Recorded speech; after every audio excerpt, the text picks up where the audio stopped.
네, 맥락 시간으로 이어가 보도록 하겠습니다. 오늘도 이 맥락 시간을 통해서는 각 산업을 대표하는 전문가님 모시고 그 관련된 이야기 나눠보도록 할 텐데요. 오늘은 반도체 전문가님 모셨습니다. 인더스트리 애널리스트 이주원 박사 함께합니다. 안녕하세요. 네, 안녕하십니까? 네, 반갑습니다. 최근에 이 반도체 AI 관련된 이야기가 계속적으로 거론되면서 거품론과 관련해서 그리고 생태계와 관련해서 궁금하신 시청자님들 많으실 것 같은데 오늘 이와 관련된 이야기 좀 나눠보겠습니다.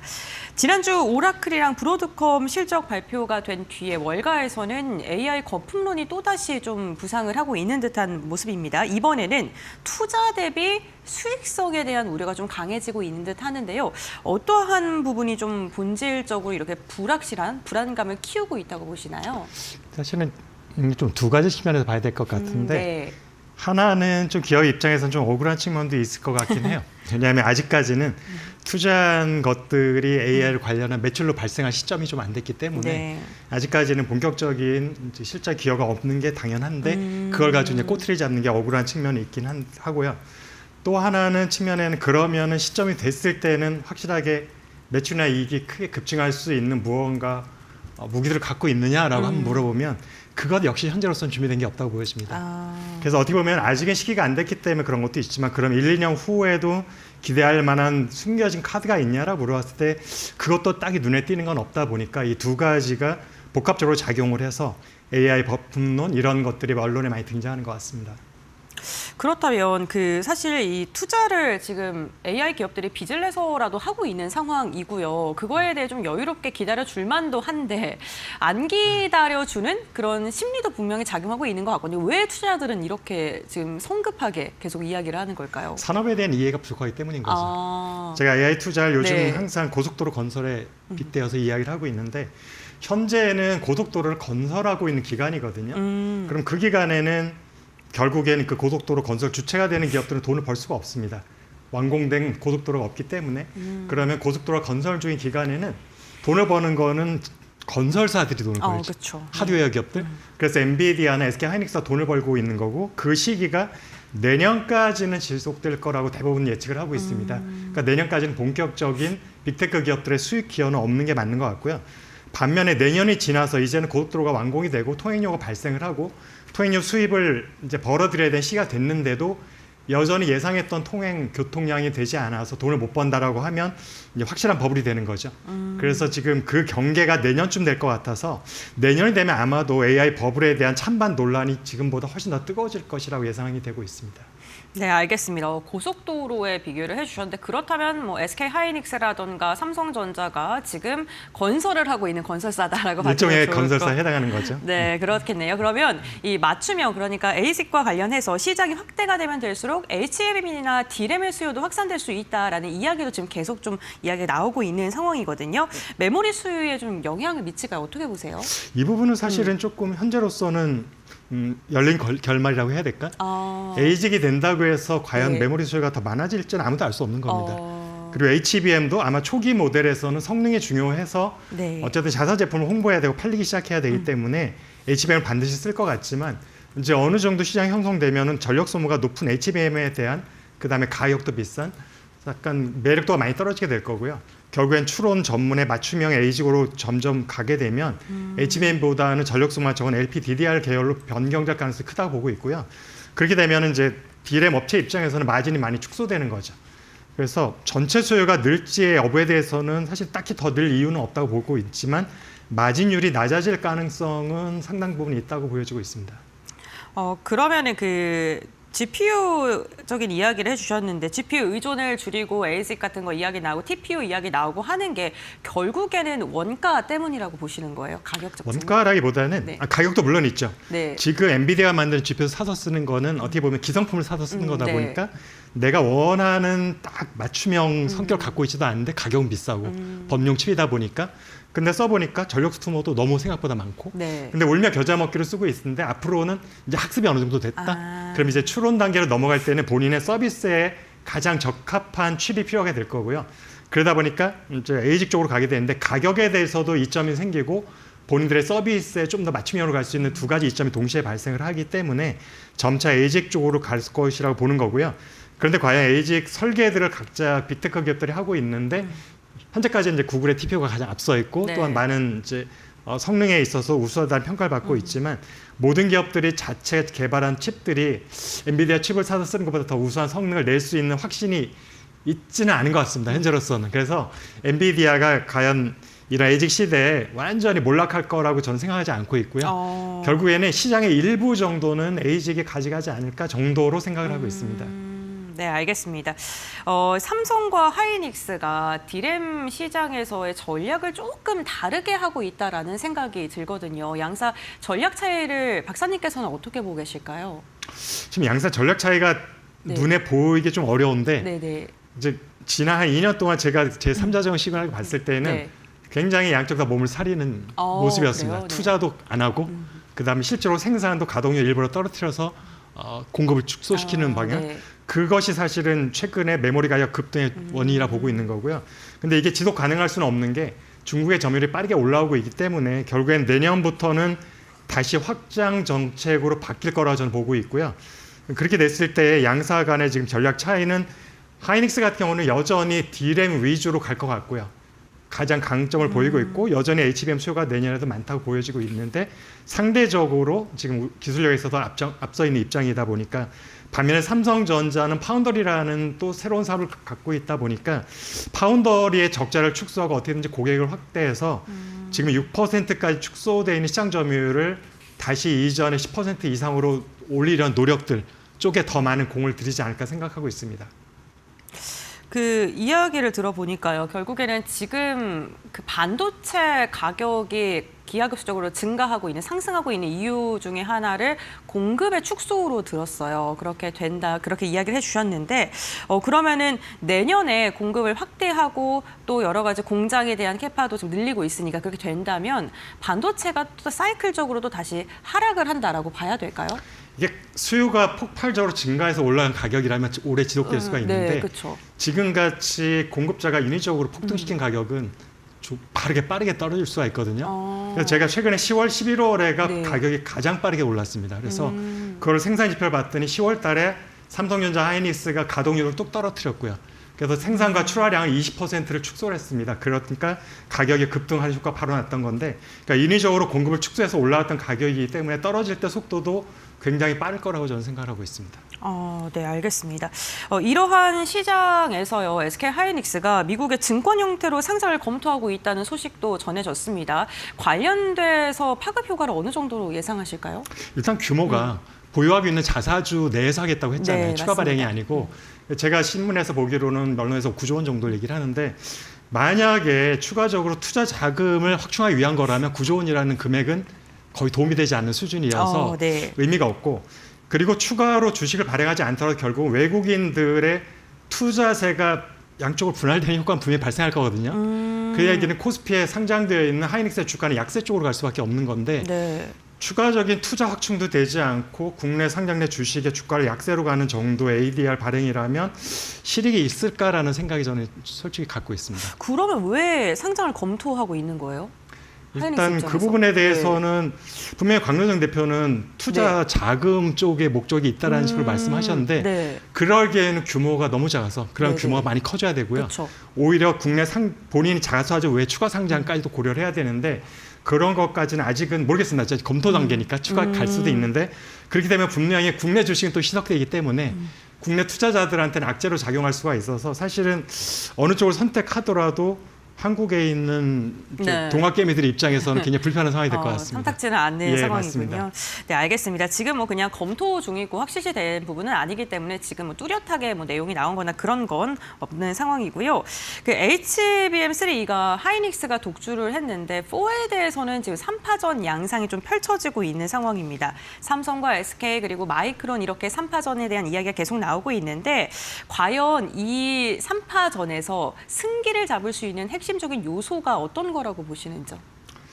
그러니까 상식적으로 일단 샘플을 납품한 순서로만 보면은 하이닉스 3월, 마이크론이 5월, 삼성전자 7월이어서 약간 완성한 시점의 차이는 2달씩 차이가 나는데 문제는 그렇게 하이닉스가 먼저 콜테스트 통과 소식이 나왔으면 그 처음에 갈 때 유지하고 있었던 그 메리트를 계속 끌고 갈 수 있는데 문제는 아직까지도 발표가 없다는 거죠. HBM4에 대한. 그 얘기는 제가 볼 때는 아마도 3사 같은 시기에 아마도 수주하게 되거나 퀄통과 발표 소식이 나올 가능성이 좀 높아졌다고 보고 있고요. 네. 그렇기 때문에 기껏 그 5세대 이전에 갖고 있었던 하이닉스의 우위가 상당 부분 희석되는 건 맞습니다.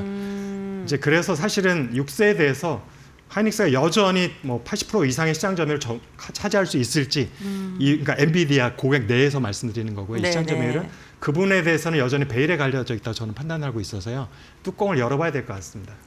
네, 오늘 이렇게 박사님이랑 하이닉스 그리고 디램 뭐 이런 거 얘기하니까 뭐 내후년 정도 되면은 막 그렇게 반도체 기업이 주가가 좋을까라는 좀 물음표가 생기거든요. 좀 그렇게 바라보시는 거예요? 이게 네. 실적하고 주가는 또 조금 다르다 보니까 그러니까 네. 주가를 예측하는 건 더 어려운 측면이 있고요. 네. 실적만 놓고 보면은 네. 지금 가격 상승이 사실은 설비 투자를 내년에 확충한다 하더라도 네. 물량이 확 증가하기 쉽지 않잖아요. 공장 그쵸. 완공가 시점이 있기 시간이 때문에 걸리니까요. 그래서 내년에도 가격이 급락하기보다는 어느 정도 상승세가 좀 더 유지될 거라고 보여서 그다음에 환율도 굉장히 중요한 포인트인데 환율이 또 급락할 가능성은 좀 많이 보이지 않아요. 제가 그렇죠. 이코노미스트들하고 토론을 해보면 그러다 보면 내년에 실적도 여전히 좋을 거라는 건 분명하고요. 네. 엔비디아도 실적이 올해보다 더 좋을 가능성이 확실히 높다고 보고 있는데 네. 문제는 주가라는 거는 밸류에이션이잖아요. 그렇죠. 네. 적정 밸류에이션이냐 아니면 밸류에이션이 이미 충분히 반영되고도 더 많이 올랐느냐라고 봤을 때 AI와 관련된 특히 하드웨어 쪽은 내년 정도가 끝물이라고 보고 있기 때문에 이미 글로벌 투자 큰 손들은 소프트웨어 쪽으로 전환되기 시작했거든요. 근데 아직까지는 개인 투자자들은 여전히 하드웨어 쪽에 집중을 하고 있다 보니까 주가가 네. 약세로 가지는 않았지만 상반기까지는 어느 정도 강세가 유지될 가능성이 좀 더 높다고 보고 있고 네. 하반기로 되면은 조정 가능성이 좀 더 크지 않을까라고 조심스럽게 예측하고 있습니다. 국내 뭐 소프트웨어 관련된 기업들이 있나요? 아쉽게도 이제 소프트웨어 네. 쪽으로 주체가 전환된 시점에 한국 기업들은 그러니까요. 메리트 있는 기업이 없습니다. 사실 글로벌 기업이 없다 보니까 네. 그래서 사실은 한국은 하드웨어 기업이 끝나고 나면은 사실은 AI 붐에서는 조금 멀어지는 거죠. 네이버나 뭐 이쪽을 좀 기대해 볼 만하진 않을까요? 분명히 많은 노력을 네. 하고 있고 또한 네. GPU 확보에도 많은 공을 들이고 있는 걸로 알고 있는데 중요한 거는 시장 규모 자체가 한국의 통신이나 빅테크는 거의 100% 내국 위주라고 보면 되거든요. 도메스틱 네. 기업이거든요. 그래서 글로벌 매니지먼트를 하는 기업들이 아니다 보니까 인구가 5천만이라는 한계를 벗어날 수 없다라는 것. 그래서 여기에서 우리가 무슨 구글이니 마이크로소프트니 아마존이라 하는 기업들과 비교할 수 있을 만한 그런 수혜를 기대하기 좀 어렵다는 거죠. 저도 막 그런 강연 같은 걸 많이 찾아보면은 그런 석학분들도 많이 걱정하시더라고요. 소프트웨어 쪽 부분에서 우리나라가 조금 선도를 하기 위해서 많은 투자를 해야 되는 그런 게 아주 좀 부족하기 때문에 타겟화를 해야 되고 그런 이야기가 많이 나오는데 결국에는 정부에서도 이를 좀 도와주기 위해서 국민성장펀드에 대한 출범 이야기도 나왔잖아요. 이번 펀드가 한국 생태계를 그래도 조금 업그레이드하는 데 도움이 될까요? 어떻게 보세요? 최근에 정부에서 나왔던 중요한 정책 중에 그래도 미래까지 길게 네. 봤을 때 한국에 굉장히 긍정적인 포인트가 있다고 지금 말씀하신 성장 펀드가 하나 있고 네. 또 하나는 암하고 협력을 통해서 설계 인력을 많이 양성했다라는 것들 이 두 가지는 당장 1년 안에 무슨 성과를 나오지는 않겠지만 5년, 10년 정도를 봤을 때 한국의 반도체 생태계에서 좀 취약한 부분들을 한 단계 업그레이드 시킬 수 있는 정책들이라고 보고 있습니다. 알겠습니다. 지금 소프트웨어 쪽으로 이제 시대가 변화하고 있는 시점이긴 합니다만 그래도 내년까지의 실적은 하드웨어 쪽도 괜찮다라고 말씀은 해주셨습니다. 이렇게 구조적인 변화 속에서 수혜가 기대가 되는 국내 반도체나 AI 관련된 섹터가 있다면 어디로 보실까요? AI라고 딱 꼭 꼬집진 않더라도 네. 지난 2년 동안 국내 소부장 기업들이 어려움을 겪었습니다. 왜냐하면 설비를 너무 보수적으로 하다 보니까 맞습니다. 네. 내년부터는 어쨌든 한국 기업들도 확장 정책으로 전환될 거라 예상이 되다 보니까 소부장 전반적으로 올해보다는 수주가 많이 크게 증가할 가능성이 높다고 보고 있고요. 이제 그 중에서도 좀 더 구분하자면은 테스트나 패키지 쪽 기업들이 조금은 더 성장성이 높을 거라고 예상을 하고 있습니다. 네. 지금 저희가 어쨌든 이러한 하드웨어, 소프트웨어 쪽 말하고 있습니다. 결국에는 AI 시장이 성장하기 위해서 중요한 게 데이터 센터 확충과 함께 우리나라가 그래도 강점을 갖고 있는 게 전선 전력 설비 쪽이잖아요. 이쪽 부분은 어떻게 보세요, 박사님? 지금 전력 부분은 사실 국내 기업들조차도 용인 산단을 보면은 네. 그 문제 해결이 안 돼서 사실은 첫 맞아요. 사업 뜨는데 5년이나 지연이 됐는데 그래서 한국이 딱히 메리트를 갖고 있다고는 어려운 거죠. 오히려 일본 같은 경우는 TSMC 공략을 짓겠다고 해서 1년 안에 모든 인허가가 끝나고 첫 사업을 떴거든요. 네. 그런 면에서 아직까지도 물론 정부에서 이제 반도체 특별법을 하면서 그런 부분을 좀 앞당기겠다, 패스트 트랙을 지정하겠다는 것이 고문적이긴 하지만 아직까지 실행되지는 않았었고 지금도 이미 대만, 일본, 미국과 비교했을 때 그런 인프라를 정부에서 적극적으로 지원하고 패스트 트랙으로 가져가는 거는 한국에 많이 뒤져 있는 상황입니다. 이런 부분을 좀 더 신경을 써주셨으면 좋겠다라는 생각과 기대를 갖고 있습니다. 네, 알겠습니다. 아무래도 전력 설비 관련돼서 우리나라 인프라 확충에 대한 이야기는 지금 지속적으로 이야기가 거론이 되고 있는 부분이기 때문에 박사님도 이 부분에 대해서 이야기를 해주신 것 같고요. 그렇다면 박사님이 반도체 관련된 이야기를 참 많이 다루시니까 반도체 시장을 볼 때 핵심적으로 바라보는 키워드가 있다면 어떤 걸 좀 보시는지 궁금합니다. 어떻게 보면은 주식하는 분들한테 조금 불편한 부분일 수 있는데 우리가 경제 성장률도 명목 성장률과 실제 성장률 구분하고 중요한 거는 실제 성장률인데요. 지금 대부분 우리의 반도체 수출이나 기업의 이익의 대부분 명목 성장률에 해당하는 수치만을 보고 있다는 것을 좀 짚어드리고 싶고요. 환율 효과가 굉장히 지금 크게 반영을 받고 있는 겁니다. 현재 모든 것들이. 또 하나는 한국 기업들이 인위적으로 감산을 통해서 가격을 올렸다는 측면이 또 하나의 착시를 빚고 있는 거라서 환율과 가격이라는 이 두 가지 착시를 벗어나면 실제 수요에 의해서 야기되는 시장 성장은 굉장히 미비한 것으로 나오거든요. 분석을 해보면. 근데 이것은 지속 가능한 것은 아니기 때문에 그래도 어쨌든 현재가 돈이 많이 돌고 있을 때 미래를 위해서 실질적인 성장을 높일 수 있는 여러 가지 전략들을 지금 세우는 게 중요할 것 같습니다. 네, 알겠습니다. 오늘 이주환 박사와 함께 반도체 시장 성장과 관련돼서 우리나라가 패권의 선두주자에 가기 위해 어떠한 전략을 세워야 되는지 그리고 어떠한 산업군을 좀 전략적으로 접근해야 되는지 이야기를 나눠봤는데요. 투자 판단 세우시는 데 참고하시면 좋을 것 같습니다. 오늘 말씀 여기까지 듣도록 하겠습니다. 고맙습니다. 컴퍼니 인사이드 SK 하이닉스 편. 원래 SK 회사가 아니었다는 거 알고 있었나요? 지금은 세계 2위 메모리 반도체 기업이지만 처음 이름은 현대전자. 그런데 IMF 이후 현대그룹이 흔들리면서 2001년 회사가 결국 매각 대상으로 나옵니다. 다들 저걸 우리가 굳이? 하며 눈치만 볼 때 딱 한 곳 묘하게 끌린 회사가 있었죠. 바로 SK인데요. 문제는 인수자금이 부족했어요. 그래서 어떻게 했냐? 구조화된 할부 방식으로 샀습니다. 외부 자금 끌어오고 채무 조정하고 분할 상환하고 이 방식으로 현대전자를 사들였고 새로운 이름이 탄생합니다. 바로 하이닉스. 초반엔 돈도 기술도 빠듯해서 하이낙스, 하위닉스라는 놀림도 들었지만 SK가 선택한 건 미친 집중력 하나. 바이낸드, 디램 투자에 올인하더니 결국 세계 시장 점유율 2위. 업계가 인정하는 기술력 깡패로 성장하게 된 건데요. 할부처럼 사온 회사가 세계 반도체 판도를 흔드는 기업이 됐다는 이야기. 이게 바로 SK 하이닉스의 진짜 비하인드입니다.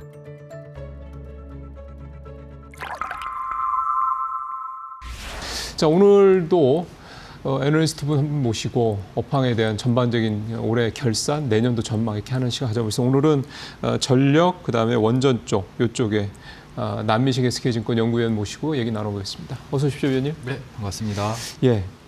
사실 두 섹터가 또 다 주도 섹터이기도 하고 물론 요즘에 조금 재미가 없다고는 합니다만 네. 그래서 오늘 두 개 섹터를 좀 빠르게 여쭤보겠습니다. 첫 번째, 일단 올해 전체적 업황에 대한 부분들은 뭐 우리 시청자분들께서도 좀 많이 아시고 또 두 섹터가 굉장히 주가들이 많이 올랐던 해였기 때문에 그거를 뭐 자세히 여쭤보는 건 좀 아닌 것 같고 그냥 아주 이제 심플하게 여쭤봐서 올해 위원님이 보실 때 네. 전력 섹터하고 이 원전 섹터 쪽에서 가장 인상 깊게 남는 종목들이 있다면 어떤 겁니까? 종목들이 정말 많았고 많은 종목들이 상승률을 보여줬는데 좋았죠. 그 중에서도 특히 돋보였던 게 효성중공업입니다.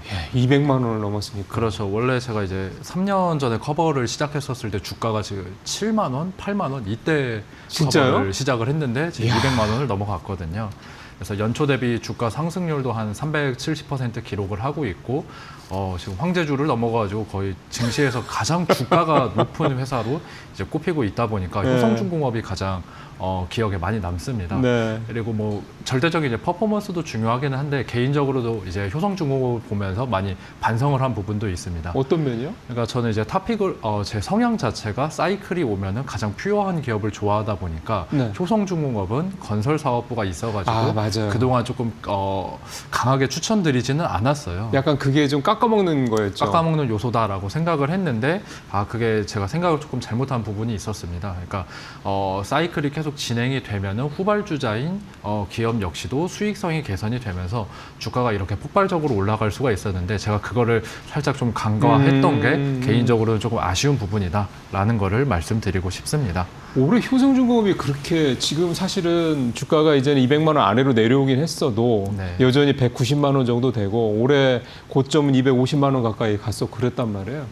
올해 그러니까 H현대일렉트릭에 비해서 효성중공업이 이렇게까지 뽑아 올렸던 가장 큰 이유를 어떻게 해석을 하세요? 사이클 기업을 바라볼 때 세 가지 요소가 있습니다. 네. 수주잔고 성장률, 그렇죠. 영업이익률, 그리고 밸류에이션 이렇게인데 효성중공업의 주가 급등을 이끈 배경은 영업이익률이라고 보시면 될 것 같아요. 어느 정도길래? 그래서 원래는 이제 현대일렉트릭이 영업이익률이 뭐 15%, 20%를 먼저 뽑으면서 그 가능성을 보여줬고 효성중공업 같은 경우에는 한 중공업 사업부만 보면은 5에서 8% 보여주다가 지금 15% 그리고 20%를 넘어가려고 하는 상황입니다. 그 2배 이상 올랐구나. 그렇죠. 그러니까. 그러면서 이제 투자자들이 기본적으로 전력기기 사이클에 대한 확신이 있는 상황에서 영업이익률이 좋아지다 보니까 주가가 급등하게 되는 그런 모습으로 읽혀집니다. 그러면은 이제 효성중공업 말씀하신 김에 네. 이게 이제 소위 말해서 이제 유지가나 그 이상이 돼야 되는 거잖아요. 네. 그래야지 이 주가가 이제 이해가 되는 거고 시장에서 받아들여지는 걸 텐데 네. 그 소위 말하는 7, 8% 영업이익률이 이제 20% 가까이 올라왔다라는 게 이 계속 유지가 되거나 올라가야 될 거 아닙니까? 그래서 이제 손익계산서는 어떻게 보면 후행적인 지표예요. 그렇죠. 이 사이클 기업에서 가장 선행 지표는 수주 잔고 성장률 그리고 수주 잔고에 내포된 그 프로젝트라고 할게요. 프로젝트의 영업이익률인데 북미 기준으로 봤었을 때 영업이익률이 이미 20%를 넘어섰습니다. 그렇기 때문에 사실은 지금 영업이익률이 이렇게 급격하게 올라왔다고 하더라도 수주 잔고를 봤었을 때는 이거 충분히 유지가 가능하구나라고 그래요? 볼 수가 있는 거겠죠. 그러면 내년에도 긍정적으로 볼 수 있겠다. 내년에도 효성중공업의 네. 뭐 공장에 뭐 큰 일이 발생하지 않는 한은 영업이익률은 계속해서 이렇게 좋은 모습 보여줄 걸로 이제 전망하고 있습니다. 예. 자 이제 다시 좀 이제 종목 이제 대표적인 올해 슈퍼스타를 말씀을 들었으니까요. 이제 전체적인 이제 얘기들을 좀 여쭤보겠습니다. 최근에 보면 뭐 조선도 썩 그렇게 이 전력도 아주 센 거는 아니고 원전도 그렇게 센 거는 아닌데 원전주에 비하면 전력기기가 그나마 좀 나은 것 같고 네. 그러다 보니까 두 개 다 어차피 AI 데이터 센터라든가 AI 산업 발전에 따라서 꼭 필요한 섹터들인데 왜 전력기기가 원전보다 더 나았느냐 네. 이렇게 궁금해하시는 분들도 계실 것 같습니다. 그래서 공통점과 차이점을 나눠가지고 먼저 설명드린 다음에 왜 주가 차별화가 나타났는지 말씀드리고 싶습니다. 네. 일단 공통점이라고 하면은 이제 말씀하셨던 것처럼 AI로 인한 기대감이 이 원전이나 전력기기 업체들한테 계속해서 영향을 주고 있습니다. 그렇죠. AI 데이터 센터에서 전력이 부족하니까 원전 많이 건설해야 되고 그렇죠. 전력 인프라 역시도 깔아야 되다 보니까 그런 기대감이 주가에 반영이 되는 거는 공통점이지만 차이 같은 경우에는 이제 원전 기업 같은 경우는 사실은 실적보다는 멀티플이 더 중요한 섹터라고 보시면 될 것 같아요. 기대감이라는 말씀인 거죠? 그렇죠. 그러니까 네. 왜냐하면 이제 원전 사업이라는 게 굉장히 초장기적인 프로젝트입니다. 10년, 15년을 그렇죠. 내다봐야 되고 그렇죠. 중간에 변수가 굉장히 많다 보니까 사실은 수주 잔고, 매출액, 영업이익률 이런 것보다는 기대감이 주가를 더 강하게 밀어올리고 우리가 투자를 하고 배팅을 할 때에는 그 기대감에 대해서 이제 예측을 하는 게 훨씬 더 그렇죠. 중요한 섹터라고 그렇죠. 보시면 될 것 같아요. 근데 이에 반해서 전력기기 같은 경우는 굉장히 정직한 섹터입니다. 지금 또 실적 막 나오잖아요. 그렇죠. 실적이 올라가고 거기에 맞춰가지고 또 주가가 올라가고 이렇다 보니까 멀티플보다는 이제 실적이 훨씬 더 중요한 섹터다라고 이제 설명을 드리고 싶어요. 그러면은 왜 주가가 차이점을 보였냐? 미국 원전주 같은 경우는 그러니까 원전주 같은 경우에는 결국에 이 기대감을 자극을 하는 거는 미국의 정치라고 보시면 될 것 같아요. 정치. 그러니까 미국의 에너지 정책의 방향성이 결정이 되고 그게 이제 미국의 원전 주가에 영향을 미치고 한 일주일 안에 한국의 원전주 주식에 주가에 영향을 미치게 됩니다. 11월을 놓고 보면은 일단 당장 미국의 원전 정책 자체가 많이 나오지는 않았다 보니까 좀 뉴스가 좀 소진된 상황도 있었고요. 그래서 뭐 사실은 최근에 뭐 두산 에너빌리티가 SMR 신규 공장 건설하겠다. 그리고 뭐 두코바니 원전 공시 같은 것들도 나오면서 호재가 있기는 했지만 그 사이즈도 훨씬 크더라고요. 굉장히 큽니다. 그럼에도 불구하고 저는 중요성을 좀 낮게 보는 이유가 이 원전주의 특징 자체가 미국의 에너지 정책이 훨씬 더 중요하다라는 거를 강조를 드리고 싶어요. 그래서 그러니까 그러면 이제 원전주를 볼 때는 미국에서 뭐 트럼프 정부에서 뭐 원전 관련해서 뭐가 이렇게 나오느냐 그게 훨씬 더 중요합니다. 이거를 확인하시는 게 중요하다. 네, 그래서 우리나라도 이제 5월부터 원전 주가가 거의 뭐 주도주 섹터로 올라갔었는데 5월에 미국에서 신규 원전을 건설하겠다라는 그렇죠. 정책이 나오면서 올라갔거든요. 뭐 우리나라에서 뭐 원전 수출하겠다 이런 것보다는.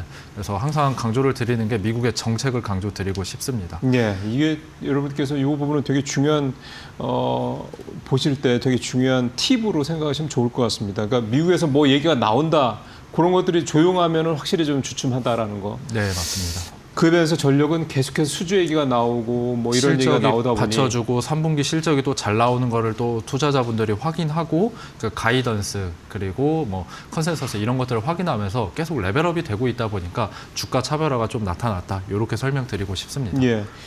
여기까지는 이제 올해 사실 결산 겸 총평 이렇게 좀 하고요. 제일 중요한 거는 내년이죠. 그래서 지금부터 이제 나 의원님하고 내년 얘기를 좀 바로 좀 여쭤보도록 하겠습니다. 말씀 나온 김에 좀 원전이 조금 더 부진했으니까 최근은 원전 얘기부터 좀 여쭤보면 네. 내년에는 뭐 원년 원전 이 정책과 관련돼서 원년이다 이런 식의 뭐 리포트들도 좀 나오고 뭐 그래서 네. 내년에도 역시 원전은 올해보다는 조금 더 뭐 구체화된다고 그래야 되나요? 뭐 네. 그렇게 기대를 좀 해봐도 될까요? 일단 결론부터 말씀드리면 원전 르네상스, 그러니까 신규 원전 건설이든 SMR이든 이 흐름은 지속될 걸로 저는 생각을 하고 있어요. 그래서 미국의 에너지 정책 이야기를 말씀드렸는데 에너지 정책의 목표가 있을 거 아니에요. 그럼요. 그게 이제 세 가지가 있습니다. 경제성, 안보, 환경. 이 세 가지 목표를 가지고서 에너지 정책을 내밀고 있는데 트럼프 정권의 가장 키워드는 경제성입니다. 그러니까 많은 전기를 저렴하게 어떻게 공급을 그렇죠. 할 거냐라는 건데 그런 측면에서는 원전이 이제 답이 될 수가 있을 것 같아요. 그래서 빅테크 업체들도 AI 데이터 센터 돌리는 데 있어가지고 기존의 노후화된 원전들 계속 가동을 한다거나 신규 원전 건설한다거나 네. SMR 이쪽으로 쭉 하고 있다 보니까 미국의 정책 흐름을 봤었을 때 원전의 흐름은 계속해서 이어질 거다라고 내다보고 있습니다. 근데 다만 제가 하나 걸리는 변수로는 미국의 전기요금을 말씀드리고 싶어요. 좀 무지하게 오른다면서요? 맞습니다. 그리고 미국 정치의 지금 핵심 키워드가 affordability, 그러니까 물가 상승률, 뭐 정확히 변경은 안 되지만 어쨌건 이제 소비자들이 체감하는 물가 상승률이 굉장히 높다 예, 보니까 맞습니다. 이게 정치의 핵으로 이제 키워드로 또 올라가고 있는데 그래서 뭐 텍사스라던가 미국의 북동부 지역, 특히 뭐 뉴저지 같은 데 같은 경우는 데이터 센터가 많다 보니까 전기요금 상승률이 굉장히 높아졌어요. 한 10% 조금 높은 지역들은 15%까지 전기요금이 올라가고 있거든요. 그러니까 주민들은 되게 기분이 나쁘죠. 그래서 뉴저지주에서 최근에 이제 민주당 계열의 주지사가 당선이 됐는데 예. 첫날 취임식 날 한 이야기가 더 이상 전기요금 인상은 앞으로 1년 동안 없다. 자신이 자기가 저지를 하겠다라고 이야기를 했거든요. 제가 왜 원전 이야기하면서 전기요금을 말씀드리냐? 그러니까 지금 전기요금이 올라가는 이유가 뭐 여러 가지 배경들이 있기는 한데 에너지 수요 자체는 올라가는데 그렇죠. 공급이 받쳐주지를 맞습니다. 못해서요. 근데 네. 원전 건설하는 것 자체가 굉장히 긴 사이클이에요. 그렇죠. 오래 걸리죠. 2030년 이후에나 공급이 들어올 수 있다 보니까 사실은 전기요금이 계속해서 만약에 미국 전역이 10%를 뚫는다고 하면은 트럼프 정권에서도 원전만 이야기하기에는 쉽지는 않을 것 같다. 라는 걸 좀 리스크로 말씀드리고 싶습니다. 그래서 어쨌든 시차 문제가 생기는 거잖아요. 네. 그래서 올해도 보면은 SOFC니 뭐니 이런 얘기들이 뭐 가스 터빈이니 뭐 이런 얘기들이 연료전지 나오고 가스 했었는데 터빈, 네. 뭔가 그 사이를 메꿔줄 수 있는 어떤 전력 공급 뭐 소스, 전력 공급 원이 필요한 거잖아요. 네, 맞습니다. 그게 어떻게 보면 투자적인 측면에서 봤을 때도 굉장히 중요한 포인트가 될 것 같은데 네. 그게 뭐가 있습니까? 그래서 제가 연간 전망 자료를 쓰면서 제시해드린 이제 단어가 전격전이라는 단어예요. 전격전. 그러니까 전쟁을 할 때 뭐 기동부대라던가 뭐 탱크 같은 것들을 쭉 하면서 2차 전장을 때 장악하는 독일군이 처음 했을 때 맞습니다. 그런 거죠. 예, 정확합니다. 그래서 전격전이라는 단어를 말씀드리는 이유가 이 전기 공백을 누가 메꿀 수 있냐. 그러니까. 그거를 이제 가스터빈 발전소, 연료전지 발전소, 그리고 아직은 시장에서 주목은 안 하고 있지만 제가 강조드리고 싶은 거는 태양광 플러스 ESS입니다. 아. 태양광 태양광. 역시도 금방 한 1년이면은 건설이 되다 보니까 대신에 최근 뭐 1년 동안은 트럼프 당선되고 나서는 투자자분들이 워낙 관심이 없어서 저도 그렇게 강조는 드리지는 않았지만 내년 중간 선거를 앞두고 있고 지금의 전력 시장 자체를 봤었을 때는 태양광도 좀 주목을 받을 수 있다라는 이건 거를 트럼프가 사실 어쩔 수 없이 자기가 중간선거에서 이기기 위해서 좀 뭔가 할 수도 할 수 있을 가능성이 높다. 트럼프가 태양광을 조금 선택할 수도 있고 만약에 중간 선거에서 민주당이 조금만 승기를 잡는다 하더라도 태양광 주가 올라갈 가능성이 상당히 높다라고 저는 보고 그러게요. 있습니다. 올해는 이거를 진짜 한번 봐야. 왜냐하면 가스터빈하고 연료전지는 이미 노출된 재료인데 이미 밸류에이션도 올라갔죠. 네. 근데 태양광 ESS도 마찬가지고. 근데 태양광은 사실은 올해 굉장히 죽었던 섹터이기 때문에 맞습니다. 그런 걸 감안한다면 태양광도 일단은 염두에 두고 계속 워치를 할 필요가 분명히 있는 섹터다. 맞습니다. 예, 태양광 관련해서는 뭐 국내 뭐 종목들 몇 개 되지도 않기 때문에 여러분들께서 종목 선정하는 식으로도 그렇게 어렵지 않으실 것 같습니다. 그러면 이제 전력기기 쪽을 좀 보죠. 여기는 그냥 되게 좋을 것 같은데요. 근데 좀 심심할 것 같다는 생각도 좀 들고요. 네, 그래서 뭔가 이 변동이 있고 그래야지 저도 뭔가 이거는 뭐 일리가 있는 이야기다 아니면 이건 무시해도 된다 이런 말씀을 드리고 싶은데 사실 전력기기 섹터 전망은 정말 좋습니다. 그래서 25년에 이제 주가 측면에서는 AI 데이터 센터로 인해서 이제 전력기기가 주목을 받았는데 실제 펀더멘털로 봤었을 때는 2026년부터 실제 수주 잔고 매출액 성장률, 영업이익률이 반영이 될 것 같아요. 왜 이 시차가 발생을 했냐라고 하면은 일단 2025년에는 빅테크 그리고 유틸리티 업체들이 캐펙스를 많이 늘려놨습니다. 그렇죠. 근데 이게 전력기기 업체들까지 가는데 시차가 있어요. 왜냐하면은 전력망 인허가 단계가 한 지금 2년에서 3년 정도 좀 걸리다 보니까 이 캐펙스를 바로 올린다고 해서 주문이 바로 들어가는 상황은 아니거든요. 그러네요. 근데 어쨌건 미국의 연방정부에서도 뭐 전력망 빠르게 인허가를 하겠다라는 정책들을 발표를 하면서 이런 병목 현상이 해결되면서 2026년부터는 본격적으로 이제 숫자로 증명할 거다라고 바라보고 있고요. 그리고 이거는 이제 전체적인 섹터에 대한 이야기인데 제가 이제 전력기기 섹터 내에서도 주목을 하는 게 800VDC라는 전력 인프라스트럭처에 대해서 많이 공부를 하고 있어요. 이거 굉장히 하여간 고압이잖아요. 맞습니다. 그러니까 지금 엔비디아가 출하하고 있는 게 블랙웰 제품인데 이게 루빈으로 넘어가게 되면은 칩에서 요구하는 전력의 양이 더 많아지다 보니까 현재 전력 인프라로는 감당이 안 됩니다. 그러면 칩도 바꿔야 되고 전력 인프라도 바꿔야 되는데 엔비디아가 생각하는 게 400볼트로 직류로 전력을 받겠다라는 거거든요. 네. 지금은 뭐 한 400볼트로 받고 있는데 전압을 더 2배 올리겠다라는 겁니다. 이 과정에서 뭐 새롭게 수요가 생기는 전력기기들이 있을 것이고 뭐 수요가 조금 사라지는 것들도 있을 겁니다. 그래서 800VDC에 대해서 투자자분들도 계속 공부를 해주시면 좋을 것 같아요. 800볼트 직류. 인프라스트럭처. 네. 이게 이제 국내 관련 회사들도 있다 이거죠? 아직까지는 명확하지는 않는데요. 그래요? 이제 해외 기업들이 조금 더 많습니다. 뭐 미국이라던가 대만에 있는 업체들이 확실히 좀 기술적으로 조금 더 빠르게 움직이고 있는 것 같아요. 그러게요. 이거는 이제 나중에 저 위원님 리포트 좀 저희가 확인 한번 해보고 내년에 또 요 관련된 얘기를 또 해볼 기회가 있겠죠. 네, 오셔서 말씀 좀 리포트 들어보도록 쓰고 하겠습니다. 나서 다시 한번 또 그러시죠. 자세히 말씀드리도록 하겠습니다. 예, 이게 하여간 이게 새로운 거니까 기존에 우리가 알고 있는 그런 게 아니라 새로운 내용이니까 좀 관심 있게 좀 더 볼 수 있지 않을까 생각이 좀 들고요. 지금 시간이 이제 다 돼가서 이제는 양쪽에서 이제 조금 이제 좁혀서 우리 시청자분들께서 좀 기대하시는 이제 최선호주 얘기를 좀 여쭤보겠습니다. 원전주는 두산 에너빌리티를 그래도 좀 봐야겠죠. 저는 탑픽으로 두산 에너빌리티를 제시를 드리고 있습니다. 그러니까 지금 시장에서 원전주로 뭐 두빌, 두산 에너빌리티, 그리고 뭐 한전기술, 뭐 한국전력, 뭐 현대건설 뭐 이렇게 많은 종목들이 이야기가 나오고 있는데 제가 두산 에너빌리티를 강조를 드리는 이유가 미국이 필요로 하는 기업이 누구냐 여기에 대한 답변을 줄 수 있는 게 두산 에너빌리티가 제일 명확합니다. 그러니까 미국은 1979년 쓰리마일선 원전 사고 터지고 나서 원전 공급망 자체가 다 무너졌어요. 그러니까 실제로 뭐 주기기, 뭐 터빈, 증기 발생기, 펌프 이런 것들을 만들 수 있는 회사가 미국에는 거의 전무하다라고 보시면 됩니다. 인프라가 그러니까 이제 없다고 봐야 되는 거군요. 그렇죠. 그래서 미국이랑 한국이랑 조선업으로 통해 가지고 이제 협조를 하는 그렇죠. 것처럼 원전 역시도 이제 협조가 될 가능성이 높은데 거기서 중추적인 역할을 할 수 있는 게 두산 에너빌리티가 될 거다라는 겁니다. 이거 이 회사를 대체할 만한 회사가 미국 내에는 당연히 없고 네. 글로벌리하게도 사실은 마땅치 않을 거고. 일본이나 프랑스 정도가 있는데 프랑스는 최근에 이제 내부적으로 많이 상황이 어렵다 보니까 좀 많이 어렵겠죠. 그럼 일본이랑 좀 경쟁이 무엇보다는. 되는 겁니까 이게?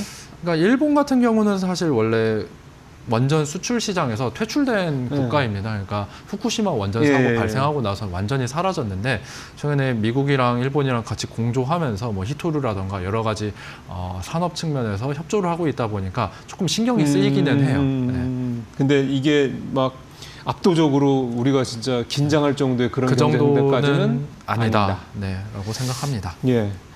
두산 에너빌리티가 오늘 아까 좀 떨어지고 조금 낙폭을 줄이긴 하던데요. 사실 이렇게 나오는 각종 이런 모멘텀에 비하면 주가는 좀 답답하긴 합니다. 네. 그렇긴 해서 아마 10만 원 근처까지 갔을 때 사신 분들도 꽤 많으실 텐데 그런 분들께서는 좀 견디셔야죠. 뭐. 조금 한 번 더 견딜 필요가 있기는 합니다. 네.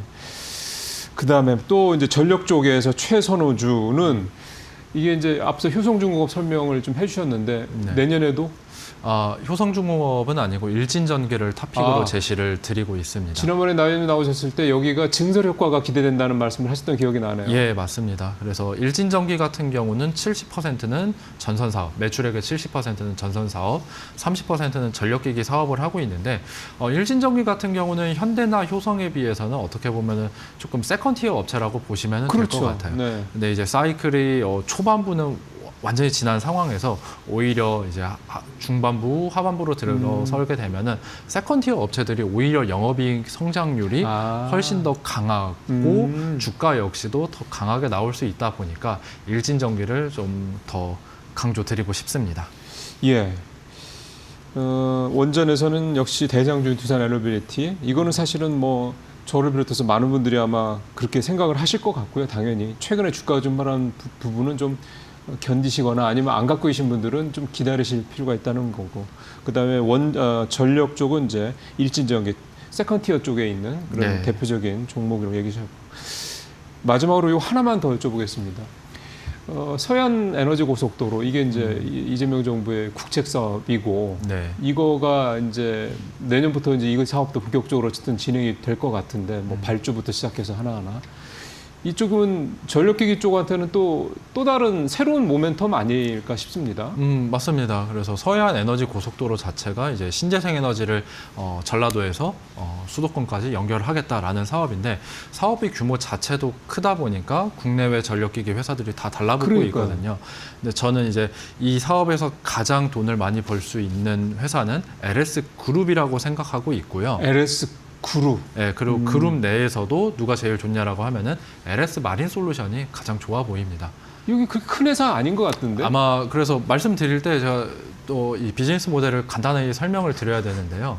그러니까 이 포설선을 운용을 하는 회사예요. 맞습니다. 해저 케이블을 이제 설치를 할 때 일반 선박이 아니라 이 특수 목적 설치 선박이 필요한데 그걸 이제 포설선이라고 합니다. 그렇죠. 이 선박을 운용하는 회사인데 지금 전력기기, 전선 모두 다 쇼티지이지만 국내 한정으로 봤었을 때 이 포설선 역시도 상당히 부족합니다. 여기 말고는 별로 없다 이거죠? 그렇죠. 이제 대한전선이나 나머지 뭐 개인 사업자들 이렇게 있다 보니까 포설선이 많이 없습니다. 그리고 이재명 현 정권에서 서해안 에너지 고속도로도 하고 있지만 해상풍력 역시도 드라이브를 걸고 있어요. 맞아요. 근데 해상풍력 설치할 때도 역시 포설선이 필요하다 보니까 사실은 이 용도가 업황이 많네요. 굉장히 좋습니다. 그리고 근데 이 포설선을 좀 갖고 있는 데가 많지 않다 보니 약간 독과점적인 그런 영향도 있고 그리고 LS 그룹이 제가 가장 좋다라고 하는 이유가 레퍼런스가 가장 많아요. 다른 경험이 기업들 많다 대비해서. 이거죠? 네. 그러니까 제주도랑 육지를 연계하는 전력선들 다 LS 그룹에서 했습니다. 이 제가 서해안 고속도로도 이게 사실 우리가 전력이라든가 원전 자꾸 이제 미국 쪽 얘기만 주로 하다 보니까 네. 모멘텀을 그쪽만 바라보실 수가 있는데 서해안 고속도로 사업도 이게 수십 조짜리 이게 국책 사업이기 때문에 이게 앞으로 한 10년간은 계속해서 발주가 나올 수 있는 분야이기 때문에 내년에는 이 국내 이슈도 국내 모멘텀도 한번 이 전력 관련돼서는 꼭 한번 유념하시길 좀 바라겠습니다. 위원님 오늘 말씀 잘 들었습니다. 고맙습니다. 네, 감사합니다. 컴퍼니 인사이드 두산 에너빌리티 편. 두산 에너빌리티는 원전 터빈 만드는 회사로 알려져 있지만 가장 놀라운 건 발전용 대형 가스 터빈입니다. 이 괴물 엔진은 길이 약 10m, 무게 300톤에 달하며 만들 수 있는 나라는 미국, 독일 등 전 세계에서 단 5개국뿐인데요. 가스 터빈은 발전소 하나를 돌리는 핵심 장치, 온도는 1500도 이상을 견뎌야 하고 부품은 2만 개가 넘는 괴물 엔진이죠. 예전엔 100% 해외 의존으로 막대한 외화 유출과 기술 종속을 감수해야 했지만 두산이 10년 넘게 벼랑 끝 투자를 감행한 끝에 국산화에 성공합니다. 이 가스터빈은 중동 유럽에서도 인정받은 기술력이며 현재는 이를 기반으로 수소 혼소, 전소 터빈 개발을 가속화하며 친환경 에너지 전환 시대의 핵심 기술로 세계적인 주목을 받게 됩니다. 기술 종속의 굴레를 끊어낸 두산이라 가능한 기술인 셈. 전 세계 5나라만 만든다는 엔진을 한국 기술로 완성하고 이제는 미래 에너지까지 선도하는 회사. 두산 에너빌리티의 진짜 비하인드입니다.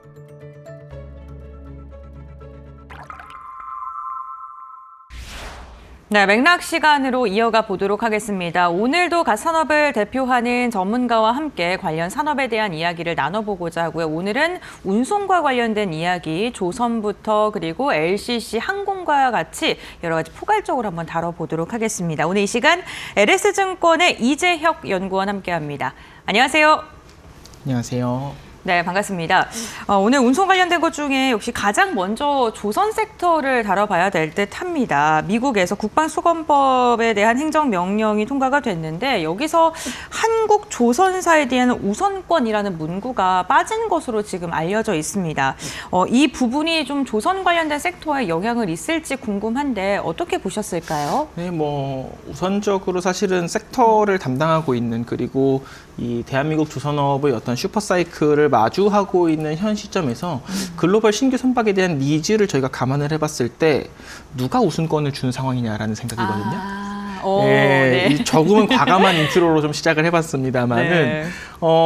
이제 그 국방수권법 상에서 이제 한국이나 일본의 조선소에다가 우선권을 주겠다라고 이렇게 언급을 한 것은 결국은 이 트럼프 행정부가 차기에 좀 추진하고자 하는 태평양 지역에서의 어떤 해상 패권을 계속해서 공고히 하기 위한 그런 조치의 일환이 의회에서 추진하고 있는 국방수권법의 내용에도 일부 반영이 됐었던 내용이지만 그럼에도 불구하고 사실은 해외에 이렇게 우선권을 주겠다라는 내용을 정책사항에 반영을 한다는 것은 사실 쉽지 않은 이야기이고 네. 이것이 또 산업계라든지 실제로 노동계나 이쪽에서 나올 수 있는 반발들 역시도 이 상하원 간의 의견 조율 과정에서 다소 조금 반영이 되었을 것이다라는 시선이 좀 많이 모이고 있는 상황이고요. 다만 미국이 지금 중장기적으로 확보하고자 하는 전체 선박의 어떤 볼륨이 현행 선대를 거의 2배 가까이 증편을 해야 돼요. 신규 선박이 한 200척 가까이가 향후 한 10에서 20년에 걸쳐서 인도가 되어야 되는 상황인데 미국 안에 있는 본토의 조선소들이 충분한 역량을 보여주지 못하고 있는 상황이고 이에 대해서 우선적으로 접근할 수 있는 것이 결국은 한국의 어떤 그런 우수한 건조 역량들 가지고 있는 한국의 조선소들 그리고 이제 그 옆에 있는 이 요코스카 해운군 기지를 말미암아서 마찬가지로 조선업에서 또 역량을 좀 가지고 있는 일본 정도로만 시선이 지금 모일 수밖에 없는 상황이에요. 네. 그렇기 때문에 중장기적으로 국내 조선소들이 미 해군의 어떤 전력 증강을 위한 어떤 정책적인 추진 절차에 있어서 수혜를 볼 것이다라는 큰 흐름에 대세에는 전혀 지장이 없다라고 생각을 하고 있고 앞으로 우리 빅3 조선소들이 대미 투자를 어떻게 조금 표면화시켜가고 이 과정에서 뭐 차세대 군수지원함이나 차세대 급유함 그리고 경비정 이런 것들을 포함해서 새로이 수주를 어떻게 받아서 실현화해 나갈 것인지에 대한 내용들이 향후에 실제로 프로젝트 단에서 구체화되는 것을 저희가 조금 더 점검해 볼 필요가 있겠다라고 판단을 하고 있습니다. 네, 알겠습니다. 우선권을 선택하는 게 미국이 아닐 수 있다라고 되게 자신감 있게 말씀해 주셨는데 그럴 만도 한 게 조선 관련된 국내 기업들의 수주 소식이 진짜 끊임없이 들려오고 있습니다. 하나오션 같은 경우에도 최근에도 수주 소식 들려오고 그러면서 또 주가가 탄력을 받는 모습이 나타나고 있는데 조선 관련된 기업들 사이클의 상단, 이게 마지막 탄력이라 보시는지 아니면은 지속적인 추세를 이어갈 거라고 보시는지 궁금합니다. 네, 마지막 탄력이라는 게 약간 회광반조, 뭐 약간 이런 어떤 네, 그 맞습니다. 유명한 네. 어구들이 좀 생각이 나는 대목인데요. 사실 사이클이 지금 이제 성장의 변곡, 그러니까 성장의 속도가 계속해서 가팔라지는 구간은 어느 정도 지났다라고는 보고 있어요. 저희가 2021년도쯤부터 해서 컨테이너 랠리, 그다음에 러우 전쟁 때 LNG 랠리, 그 다음에 다시 이제 컨테이너 랠리가 저기 수에즈 사태로 하여금 나왔고, 그 다음의 차선 이제 이슈로 무엇이 있을까를 저희가 고민해주는 지점이 됐는데, 저는 사이클 좀 더 길게 갈 수 있다 판단을 하고 있고요.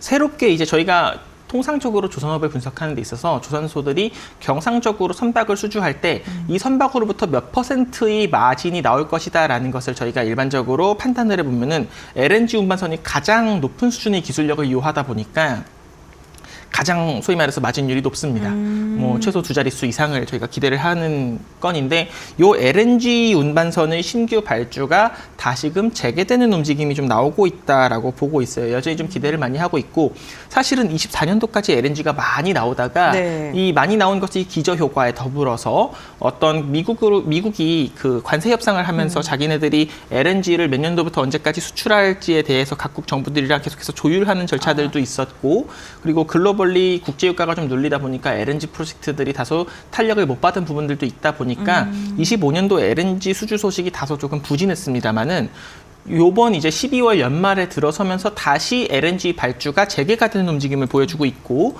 이 트럼프 행정부의 LNG 플랜트 신규 증설에 따른 어떤 그런 LNG 운반선의 발주 모멘텀 역시도 26년도로 넘어오면서 저희가 많이 기대를 하고 있는 구간이거든요. 조금 더 부연해서 말씀을 드려보면은, 우리 조선소 3사가 국내에서 생산할 수 있는 LNG 운반선의 신규 캐파, 그러니까 생산 역량을 저희가 연간 한 70척 봅니다. 그런데 미국에서 이제 새로이 개시되는 LNG 프로젝트들로 하여금 발생할 수 있는 신규 LNG 운반선 수요가 저는 2029년도부터 36년도까지 한 8년에 걸쳐서 한 240척 나온다고 봐요. 그러면은 연간 70척씩 해봤을 때 최소 3에서 4년 정도까지는 미국의 LNG 프로젝트만으로도 우리 조선소들이 곳간을 채울 수 있다라는 계산을 세울 수가 있겠고, 이게 지금 실제로 표면화가 되고 있다는 것이 하나오션이 말씀 주셨던 바와 같이 7척 수주한 것뿐만 아니라 최근에 또 HD 현대중공업이 그 NIK, 니혼유 센카이샤라고 하는 일본의 선사에서 이 미국 셔니어 에너지에서 새로이 생산하는 LNG를 이제 수송하는 계약건에 관련해서 29년도 이후를 인도 시점으로 하는 4척 플러스 4척의 옵션, 그러니까 총 8척짜리 프로젝트를 이 건조 의향서를 체결했다라는 소식이 또 외신을 통해서 나오고 있거든요. 다시 말해서 미국으로부터 나올 수 있는 LNG 운반선 신규 프로젝트들이 점차 표면화가 되어 가는 구간으로 들어와 있다. 우리가 조선소의 내년도 실적을 기대하는 데 있어서 요 수주, LNG 운반선 수주에 대한 부분들을 계단히 조금 면밀하게 체크하실 때가 아닌가 판단하고 있습니다. 네, 그러면은 역시 뭐 투자자가 이번 뭐 LNG 관련돼서 조선 산업과 관련돼서 앞으로의 방향성을 볼 때 가장 중요한 신호가 수주라고 보시는 거예요? 그렇죠. 예, 이게 사실은 뭐 실적에 대한 부분들은 저희가 믹스 개선이라고 하죠. 소위 말해서 조선업은 우리가 받아온 일감을 이제 한 2에서 3년 뒤면 완전히 수익을 다 시현을 하게 되는데, 우리가 이번에 도크에 올릴 배가 무슨 배야라는 게 결국은 프로덕트 믹스 내지 믹스라고 저희가 줄여서 얘기하는 바예요. 이 믹스에 대한 내용들은 내년도에도 계속해서 좋아지는 구간으로 유지가 될 겁니다. 그런데 이제 저희가 하고 있는 믹스가 있으면 그 다음에 받을 먹거리는 뭘까에 대해서도 계속해서 봐야 되잖아요. 네, 그렇죠. 그런데 25년도에 다소 미진했었던 LNG 수주나 이런 볼륨들이 26년으로 넘어가면서부터는 결국은 이 수주라는 소식으로 환원이 될 것이고, 이것이 또 한 번 2, 3년 내지 그 이후의 수익성을 저희가 예단할 수 있게 만들어주는 그런 내용들이 될 것이기 때문에 작금의 다소 부담스러운 밸류에이션 환경에 대해서도 차츰 설명력이 더해지지 않겠나 기대하고 있는 내용이 되겠습니다.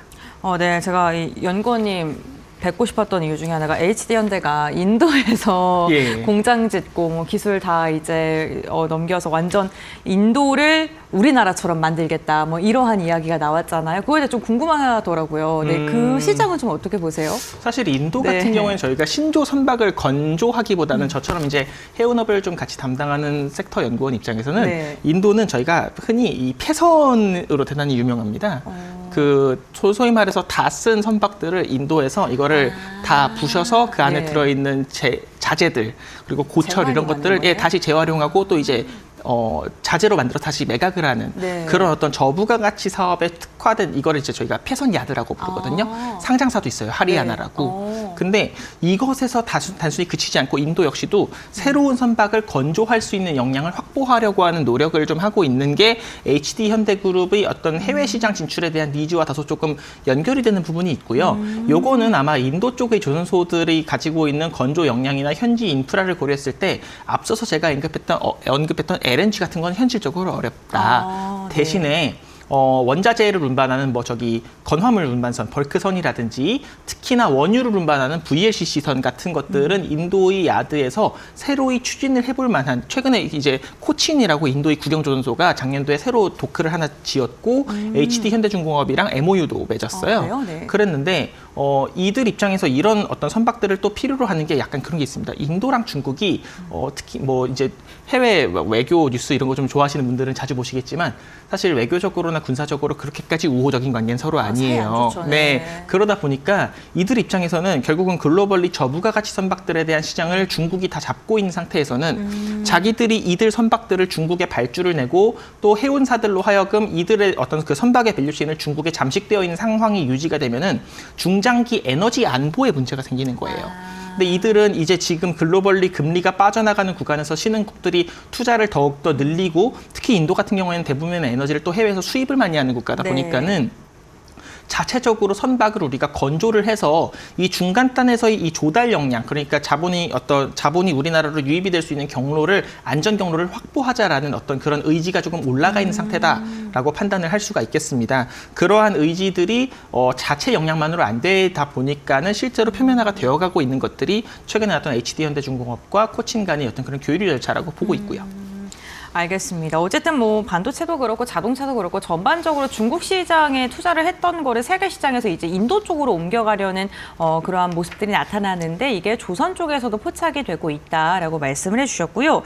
지금 연구원님의 말씀 들어보면 내년 조선 업황 역시나 긍정적인 방향성을 예측하고 계신 것 같은데요. 그렇다면 주가에 또 저희는 투자를 하시는 분들이 보시다 보니까 영향을 줄 만한 이슈는 어떤 게 있을까요? 뭐 역시나 이익 성장세가 첫 번째고요. 두 네. 번째는 이제 일감을 확보해가는 수주에 대한 부분. 결국은 조선주라는 것은 이익과 수주의 양대 함수로 설명할 수 있는 내용이라고 판단을 하고 있습니다. 뭐 우호적인 환율이라든지 안정적인 원가 환경, 뭐 후판 가격 등등 말씀드릴 수 있겠는데 이런 것들은 사실은 이익이라는 어떤 함수를 만들어내기 위한 부차적인 요인이 되겠고요. 결국은 뭐 믹스도 좋아지고 조업 역량도 매년 좋아지다 보니까는 이익 성장세는 계속해서 이어진다. 더불어서 고부가 가치 선종에서는 LNG를 그리고 저부가 가치 선종에서는 글로벌리 지금 원유 운반선이 공급이 대단히 좀 모자란 상태여다 보니까 요 원유 운반선에 대한 신규 수주를 많이 기대하고 있는 상황입니다. 알겠습니다. 그 조선 관련해서 뭐 어떤 선종을 봐야 되는지에 대한 이야기까지 해주셨는데 그 기자재 단으로 조금 더 들어가 보겠습니다. 너무 많은 기자재 섹터가 있다 보니까 어떠한 섹터 쪽을 좀 많이 보세요? 피팅? 뭐 피팅도 네. 대단히 조금 긍정적으로 보고 있어요. 네. 이제 아무래도 LNG가 돌아온 상황이니까 네. 결국은 LNG 밸류 체인에 있는 뭐 피팅 그리고 본행제 저희가 대단히 좀 긍정적인 시선을 유지를 할 수 있을 거라고 보고요. 최근에 저희가 탄소세 정책 좀 유예 영향이 있었습니다만 네. 그럼에도 불구하고 이 기존의 벙커 CU에서 LNG 듀얼 퓨얼 엔진으로 넘어가고자 하는 글로벌 해운업의 컨테이너선 시장을 중심으로 한 전환 움직임에는 크게 영향이 없다라고 보고 있습니다. 그렇기 때문에 뭐 엔진사들의 이익 영향 역시도 내년도에도 꾸준하게 유지가 되고 전 세계적인 소위 말해서 이 도움의 손길 이제 무수한 어떤 그런 손길들이 좀 이어지지 않겠나 판단을 하고 있어서 기자재들 역시도 뭐 크게 걱정하고 있는 세부 섹터는 없다 말씀드릴 수 있겠습니다. 네, 알겠습니다. 조선과 기자재까지도 내년에 좀 긍정적인 방향성 보여주셨고 말씀을 해주셨고 그렇다면 이번에는 항공 쪽으로 좀 넘어가 보겠습니다. 최근에 조금 제가 눈여겨봤던 기사가 통합 진에어라고 해야 될까요? 메가 LCC가 탄생한다 뭐 이러한 이야기가 나오고 또 공시도 좀 나오는 것으로 알고 있는데요. 뭐 실현 가능성이라든가 시장의 파급 효과가 좀 궁금하거든요. 네, 우선은 소식을 한 번 더 좀 정리를 네. 해드리자면은 2027년도에 진에어와 에어부산과 에어서울 요 3사 LCC가 이제 모두 합병을 하게 되면서 국내 최대 규모의 LCC가 됩니다. 참고로 지금 국내 최대 LCC는 제주항공이고요. 기단 규모 기준으로 사실 이 대한항공이 아시아나항공을 지금 자회사로 두게 됐잖아요. 네, 맞습니다. 네, 이 과정에서 이 아시아나의 기존 자회사인 에어부산과 에어서울 모두 이미 한진그룹의 자회사가 됐습니다. 그렇기 때문에 진에어와 에어부산, 에어서울이 합병을 한다는 것은 일전에 저희가 대한항공과 아시아나가 서로 이제 인수가 될 때는 이 한진그룹의 대한항공이 금호그룹의 아시아나를 가져가는 과정이었다면 이번에는 한진그룹 안에서의 자회사들 간의 포트폴리오 정리에 불과하다라고 보고 있고 진에어와 에어부산과 에어서울이 3사 합병을 이루는 구도조차도 대한항공 아시아나의 합병을 공정거래위원회가 승인해주던 이 시점에서 이미 같이 그 계획 안에 포함이 돼서 공정거래위원회와 산업부의 통과를 받은 내용이거든요. 네. 그렇기 때문에 뭐 불확실성은 많이 해소가 되어 있다. 거의 뭐 무조건 된다라는 판단을 좀 하고 있어요. 대단히 높은 확률로 이제 실현이 될 것이라고 보고 있고 네. 기대되는 효과는 아무래도 지금 국내 이제 항공 여행을 좀 즐기시나요? 이게 해외 저희가 항공을 다니다 이제 항공 여행을 네네. 다니다 보면은 왜 생각보다 글로벌리 항공사가 몇 개 없는 느낌이에요. 맞아요. 그런데 네. 대한민국 같은 경우에 사실은 가는 공항마다 다 이 공항을 거점으로 하는 항공사가 있는 느낌이잖아요. 네. 유럽은 뭐 예를 들어 런던 안에 공항이 4개나 있는데 네. 근데 그렇다고 해서 유럽이 그 뭐 스탠스테드 뭐 게트윅 각 공항별로 항공사 하나씩 놓는 거 아니거든요. 그렇기 때문에 국내는 사실은 LCC들이 특히 경쟁 강도가 많이 좀 세져 있습니다. 너무 많아서. 네, 소위 말해 춘추전국 시대인 거죠. 그러니까 이 춘추전국 네. 시대가 다소 조금 이 경쟁 강도가 완화되는 효과를 주게 된다면 물론 여객 소비자 입장에서는 네, 더 그러면은 항공권 가격이 저렴하진 않겠네요. 그럴 수 네. 있겠지만 저희가 항공주에 투자하는 관점에서 놓고 봤을 때는 네. 시장의 경쟁 강도가 다소 조금 완화되는 측면에서 항공사들의 이익 환경이 조금이나마 개선이 될 수 있겠구나라고 생각은 해볼 수가 있겠다. 그럼 지금 말씀드릴 수 LCC 기업들 안 가는 게 결국에는 이런 경쟁 때문에 안 가는 거예요? 우선적으로 경쟁 네. 강도가 대단히 강한 것도 있지만 사실은 다른 팩터들도 많아요. 예를 들어서 네. 대한항공과 아시아나가 합병을 하면서 공정거래위원회로부터 19년도 대비해서 일부 노선들에 대해서 운임을 인플레이션율 이상으로 올리지 말라라는 그렇구나. 이제 네. 제재안을 좀 시정 조치안을 이행을 하게 됐는데 네. 단적인 예시로 뭐 괌 노선이라든지 일본의 일부 노선이나 이런 부분들이 대단히 저렴한 가격에 지금 풀리고 있어요. 근데 이런 것들을 이행을 하다 보니까 시장 전반적으로 운임의 하방 압력이 세졌습니다. 근데 반면에 글로벌 공항 조업비라든지 이런 부분들은 대단히 팬데믹 이후로 많이 올라와 있고 여기에 더불어서 환율 레벨이 지금 대단히 좀 많이 비싸져 있다 보니까 결국 저희가 항공권은 원화로 사는데 항공사들이 정비비라든지 유류비라든지 이런 비용들은 다 달러로 집행하거든요. 이익 환경이 대단히 아쉬워진 좋아지고. 상태가 지금 항공주들이 대단히 좀 강하게 눌리고 있는 배경을 좀 만들었다라고 해석하시면 좀 맞지 않을까 판단하고 있습니다. 시간이 너무 많이 흘러서요. 정말 간단하게 하나 답변 부탁드릴게요. 운송 관련해서 좀 전망을 해준다면 그래도 좀 네. 눈여겨보고 계시는 종목이 있을까요? 아무래도 저는 이제 운송업종에 대해서는 글로벌리 수요 공급 여건에서 저희가 이익 기회를 조금 포착할 수 있는 기업들에 좀 집중을 하자 판단을 네. 하고 있고요.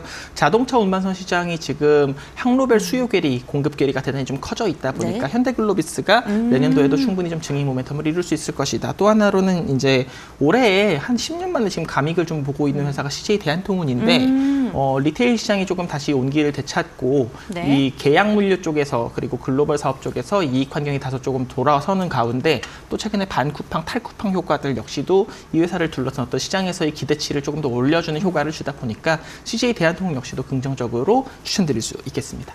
네, 알겠습니다. 오늘 이재혁 연구원과 함께 수송, 운송 관련된 기업들에 대한 이야기 나눠봤고요. 오늘 말씀 여기까지 듣겠습니다. 고맙습니다. 감사합니다.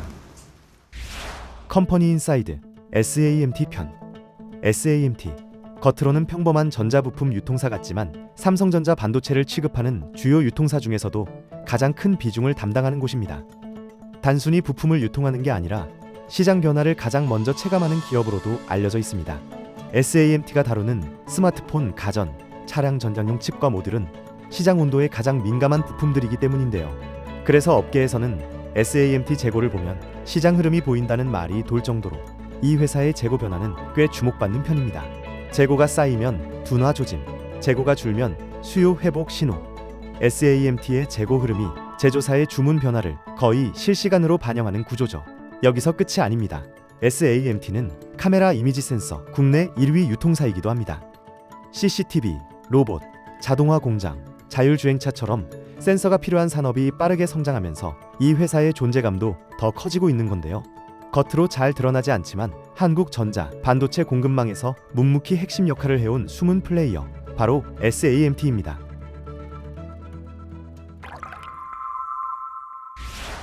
오늘 이코노미 시간에는 오랜만에 우리 염승환 이사님 모시고 시장 얘기 또 들어볼 시간 가져보도록 하겠습니다. 어서 오십시오. 네, 안녕하세요. 네. 일단 오늘 사실은 올해 또 마지막 모시는 날이다 보니까 올해 결산도 하고 내년 전망 이게 지금 메인이고요. 그래도 네. 최근 시장 상황에 대한 이사님 판단은 지금 궁금해하시는 분들이 많으실 것 같습니다. 그러니까 이제 산타가 너무 빨리 왔어요. 올해는 너무 빨리 와가지고 산타가 그 10월까지 우리나라 코스피가 4,200까지 한번 갔었잖아요. 그러니까 이제 네. 70% 올랐거든요. 연간. 그러니까 이제 여기서 산타랠리 물론 나오면 좋지만 그건 좀 욕심인 것 같고 또 내년을 오히려 대비한다면 지금 쉬는 게 더 좋습니다. 사실은. 뭐 이게 무리할 필요는 없어요. 그렇죠. 뭐 주가가 이렇게 당장 또 올라가면 기분은 좋은데 괜히 이렇게 무리해가지고 주가가 오버스윙 나오면 나중에 갈 때 또 못 가거든요. 그렇죠. 예, 더 큰 피해가 나올 수 있기 때문에 지금 이건 미국도 마찬가지고요. 미국도 요즘에 오라클 이슈 터져가지고 그래서 10월까지 달리고 보통 이렇게 한 6개월 오르면 두세 달 쉬어요. 뭐 강세장의 특징입니다, 이게. 그러니까 11월, 12월, 1월. 뭐 1월까지 한 두세 달 쉬고. 최장 한 1월인데, 근데 거기서 이제 뭔가 또 우리가 예상 못한 정말 뭐 AI가 정말 거품이다라는 뭐 그런 게 증명되는 뭐 갑자기 뭐 이 투자를 줄인다거나 네. 그런 게 나오면 또 이게 시나리오 그렇죠. 바뀔 수는 있어요. 근데 그렇죠. 이제 그런 시나리오만 아니라면 지금 그냥 아주 정상적인 시장의 과정이에요. 그래서 뭐 최근에 들어오신 분들은 힘들 수 있죠. 이게 왜 이렇게 증시가 이렇게 답답할까 이럴 수 있는데 그 뭐 이게 주식시장의 속성이라고 좀 보시면 좋을 네. 것 같고 그래서 12월 뭐 좀 길게는 1월까지는 그냥 좀 약간 기간 조정으로 보시고 그러다 보니까 요즘에는 개별 종목이 훨씬 강하잖아요. 맞습니다. 예, 그래서 그런 좀 시장 흐름이고 그리고 요새 코스닥도 조금 답답한 건 뭐냐면 그러니까 잘 가다가 이제 며칠 안 남았지만 그 50억 이상인 분들은 대주주예요. 그게 또 이제 네. 올해도 뭐 어김없이 오는군요. 네, 근데 이제 이 50억 이상 투자하신 분들 중에 뭐 많지는 않겠지만 코스닥의 뭐 알테오젠이라든가 그렇죠. 펩트론 이 기업들의 바이오주도, 주가가 올해 네. 엄청 올랐어요. 네. 근데 아무래도 팔고 싶겠죠. 네. 세금을 회피하기 위해서. 근데 그 물량이 나오는데 그걸 또 당장 받아줄 사람은 없거든요. 뭐 뻔히 알잖아요. 그러면 이제 그게 끝나면 이제 내년 초에는 또 반대로 그렇죠. 올라갈 수 있으니까 그러니까 이런 걸 종합해 보면 시장이 위를 열기는 어렵고 그냥 이제 개별 기업들이 그냥 오르락 내리락 하는 그냥 그런 장세다. 그러니까 뭐 지수에 대해서 아직은 너무 큰 기대하기는 좀 어려운 좀 현재 상황인 것 같아요. 예, 아마 지수에 대한 그런 기대감이 계속 있었던 것들은 결국 이제 갖고 계신 종목들이 대형주다 보니까 네. 그런 부분도 좀 있으실 거라는 생각도 좀 들어요. 근데 지금 염 이사님 말씀하신 대로 올해 70% 올랐던 걸 생각을 하면 내년에도 또 70% 오를 거야 이렇게 생각한다는 거는 이거는 좀 무리인 거잖아요. 그죠, 무리죠. 당연히. 예. 그러니까 올해 많이 올랐으니 좀 쉬고 또 체력을 좀 보충하고 뭐 좀 보약도 좀 먹고 한 다음에 이제 내년을 또 기대를 하면 뭐 진짜 코스피 5천이라는 거 심지어 한참 저 10월 달에 뭐 4,200 넘고 막 갈 때는 이러다 5천 가는 거 아니야 이런 얘기까지 사실 좀 있었거든요. 네. 근데 지금 이를테면 올해 예를 들어서 5천 찍고 내년부터 계속 내리막 이거는 아니잖아요. 계속 가야 되는 그러니까 거니까. 단계적으로 가는 게 저는 좋다. 그리고 이게 요즘에 뭐 아시겠지만 시장이 미국이 특히 심한 게 검증받고 싶어요. 그러니까 뭔가 AI로 투자하는 건 그동안 이제 관대했는데 이제는 돈 버는 거 좀 확인하자. 네, 그래서 이제 시장이 이게 속도적으로 들어간 거죠. 사실 그것도 맞는 말 아닙니까? 그냥 막연히 기대감만 가지고 가는 그죠. 것보다 네. 중간중간 수치로도 좀 확인도 좀 해주고 그래서 가는 게 사실은 단단하게 하방을 다져가면서 올라갈 수 있는 거니까 어찌 보면 좀 이사님 말씀을 들어보니 지금의 어떤 지수의 어떤 이런 지지부진한 흐름이라든가 AI에 대한 여러 가지 노이즈 이런 부분들을 너무 그렇게 휘둘려서 네. 멘탈이 흔들리는 맞습니다. 그래서 정말 갖고 있는 참 좋은 종목을 놓치는 이런 우를 범하시지 않는 게 오히려 조금만 더 견디면 되지 않겠냐 이런 생각도 좀 듭니다. 올해 좀 결산을 좀 해보죠. 이사님은 올해 뭐가 제일 하여간 2025년 장을 정리를 한다고 그러면 뭐가 제일 가장 딱 눈에 기억이 딱 남으세요? 물론 이제 이게 어떤 걸 보느냐에 따라 다른데 사실 제일 큰 건 두 가지 같아요. 이제 첫째, 이재명 정부가 이렇게 적극적으로 증시 부양할 거라고는 그러니까 말은 그때 공약은 맞는데 이제 많은 분들이 이런 이제 대통령 공약을 잘 믿지는 않잖아요. 그러니까 반신반의하죠. 그렇죠. 원래 잘 그러니까 안 왜냐하면 이제 지키니까. 표를 얻기 위해서 그런 거 아니냐. 네, 맞습니다. 근데 결과는 어쨌든 표를 얻기 위해서도 있겠지만 지금 현실적으로는 우리가 예상했던 것보다 훨씬 더 주식 부양이 더 좀 적극적이었다. 적극적이다. 예, 그게 이제 코스피 4천에 좀 저는 밑거름이 됐다. 예, 이렇게 보고 있고. 이른바 상법 개정안이라든가 네. 배당수도 분류가 등등등 이런 식의 제도적인 개선 부분도 실제로 하나하나 맞아요. 진행이 되고 있고. 과거의 사례를 보면 이런 것들이 대통령이 추진해도 안 되는 경우가 되게 많았어요. 하다가 이게 뭐 정치권의 반발이나 뭐 국민적인 또 공감이 형성 안 되면 결국 다 접어버렸거든요. 그렇죠. 근데 이번 정부는 좀 다르게 그냥 밀어붙여버렸어요. 그래서 그게 하나고, 그 다음에 이제 또 한 가지는 이제 펀더멘털 관점에서 보면 진짜 못난이라는 표현 죄송합니다. 상반기까지는 정말 1월, 2월만 해도 이거 망하는 거 아니야 했던 삼성전자가 100% 올랐어요, 올해. 삼성전자가요? 올해 연초 대비 100% 올랐거든요. 그때 5만 원이었으니까. 그러네. 그래서 10만 원 넘었으니까 100% 오른 거네. 진짜 네. 뭐 온갖 조롱을 많이 받던 삼성전자. 올해 1월만 봐도요. 여러분들이 아마 기억을 하실 거예요. 근데 지금 황제주가 돼버렸잖아요. 그렇죠. 네. 100만 원 넘었으니까. 근데 10만 원 이 넘었으니까. 삼성전자가 이렇게 네. 올라간 건 기대감으로 오른 게 아니라 실제 숫자가 그렇죠. 받쳐졌죠. 그래서 맞습니다.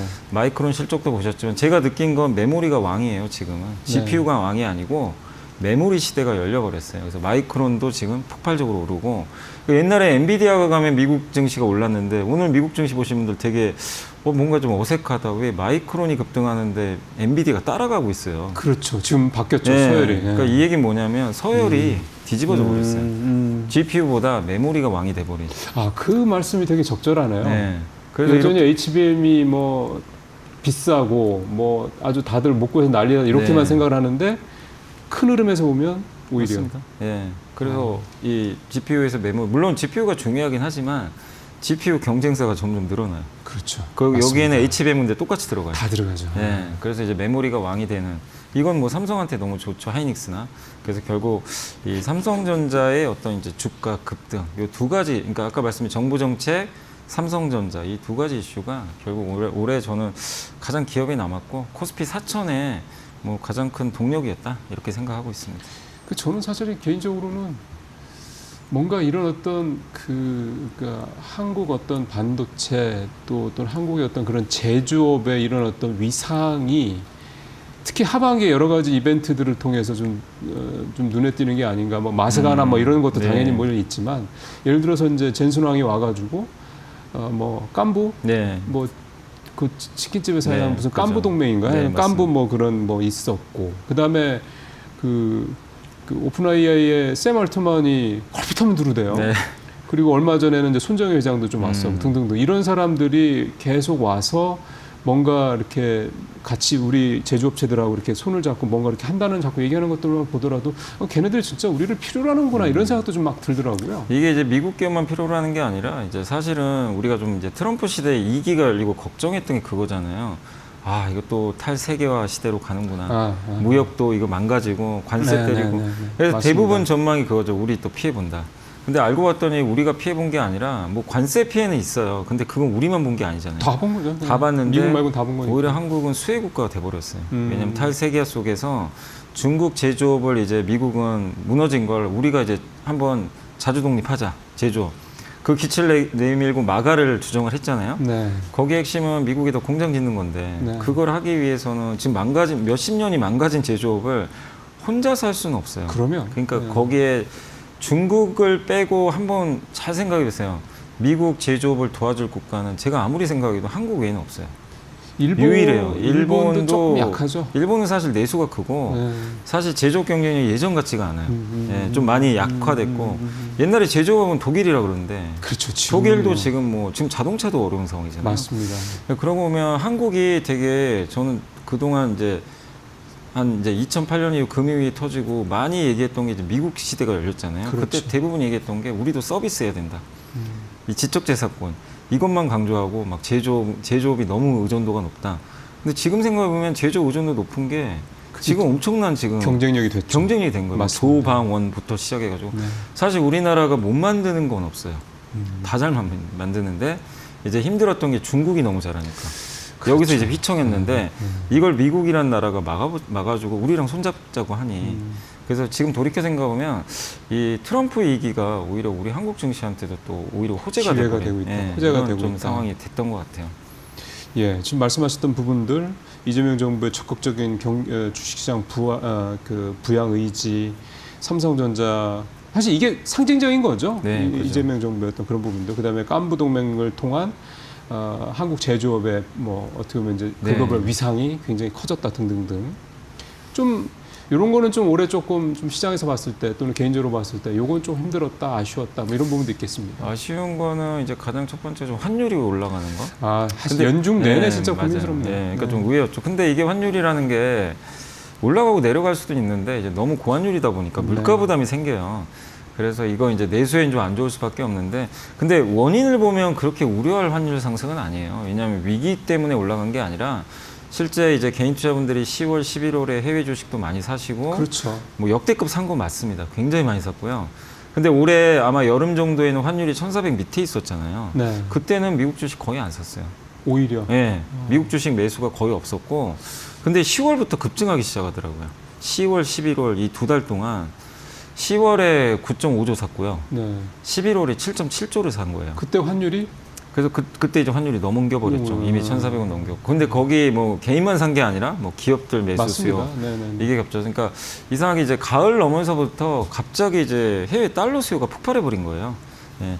그게 영향을 줬는데 저는 그게 영원할 수는 없다고 보거든요. 그 수급적인 건 네. 결국 언제든지 또 개인 투자분들이 해외 주식 팔 수도 있기 때문에. 그러면 네. 예, 그래서 지금 막 여기서 막 1,500원 간다, 이제 1,600원 간다, 준비해야 된다. 저는 그 논리엔 동의를 안 하고요. 결국엔 이 수급적인 이슈가 좀 해결이 되면 언제든지 저는 1,400원 밑으로 떨어질 거로 보거든요. 뭐 내년 정도에는. 저희 당사도 그렇게 보고 있고.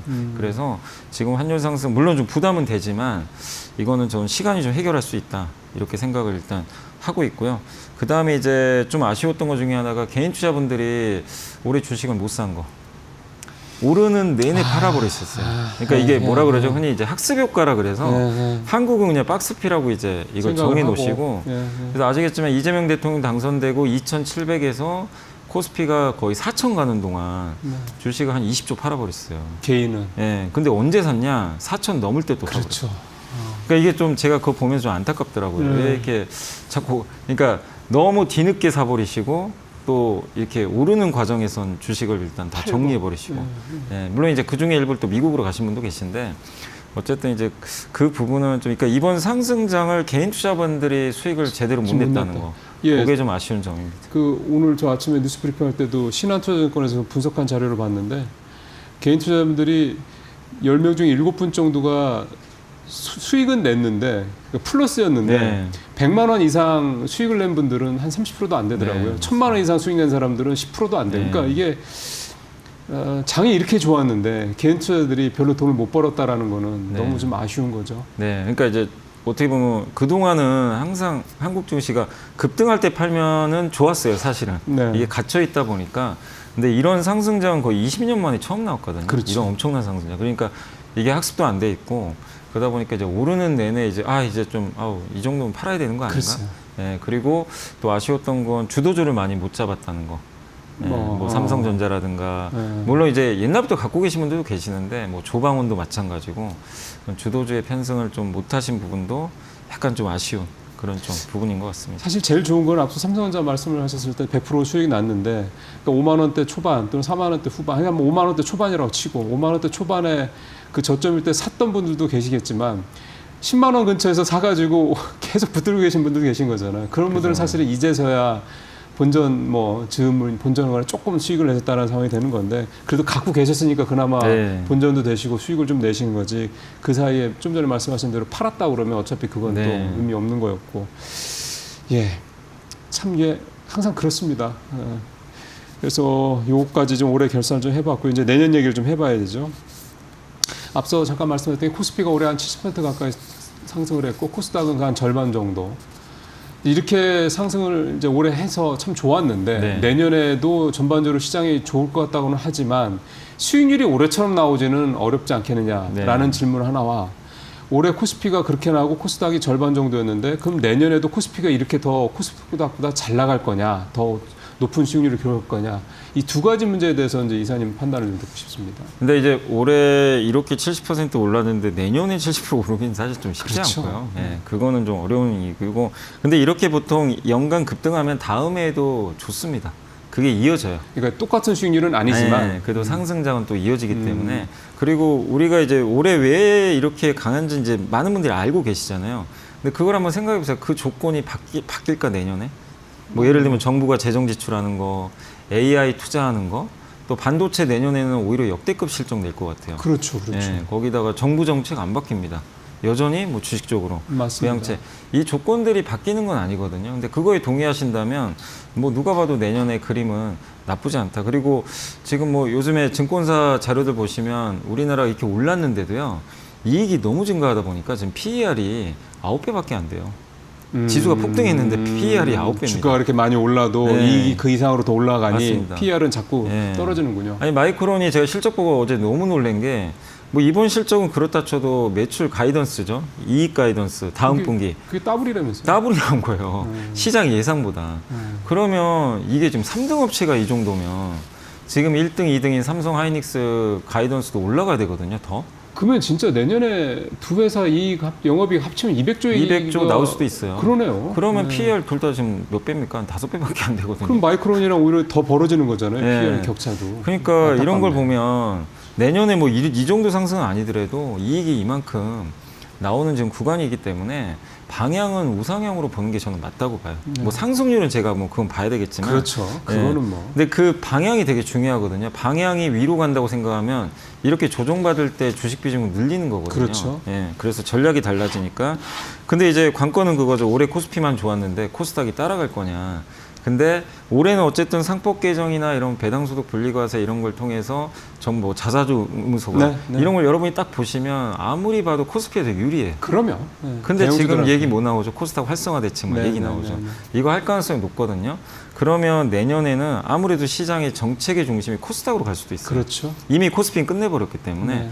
그러면 갭은 메꿀 것 같아요. 그러니까 올해처럼 뭐 그러니까 뭐 그러면 내년에 코스피 한 거 코스닥만 가냐 이게 아니라 이제 너무 격차가 벌어진 게 코스닥이 앞설 수도 있고 그렇죠. 아니면 이제 수익률만 놓고 가도 보면. 비슷하게 갈 수도 있고 그러니까 내년은 적어도 코스닥이 왕따 당하지는 않을 것 같다 저는 그렇게 일단 생각을 하고 있기 때문에 결국 근데 이제 핵심은 뭐냐면 이제 그 논리에 너무 빠져버리면요 아 그럼 내년에 코스닥이 더 좋을 것 같으니까 난 코스닥만 해 이렇게 생각하시면 안 돼요 그건 그냥 지수란 얘기고 네. 코스피에서도 좋은 거 있으면 투자하시면 되는 거고 그렇죠. 코스닥이 아무리 좋아도 안 가는 건 안 가요 그 안에서도 그러면. 그러니까 결국엔 그런 어떤 시장의 색깔은 염두에 두시되 그 지수보다는 업종과 기업 선정이 결국 수익률을 결정한다 이렇게 보시면 될 것 같습니다.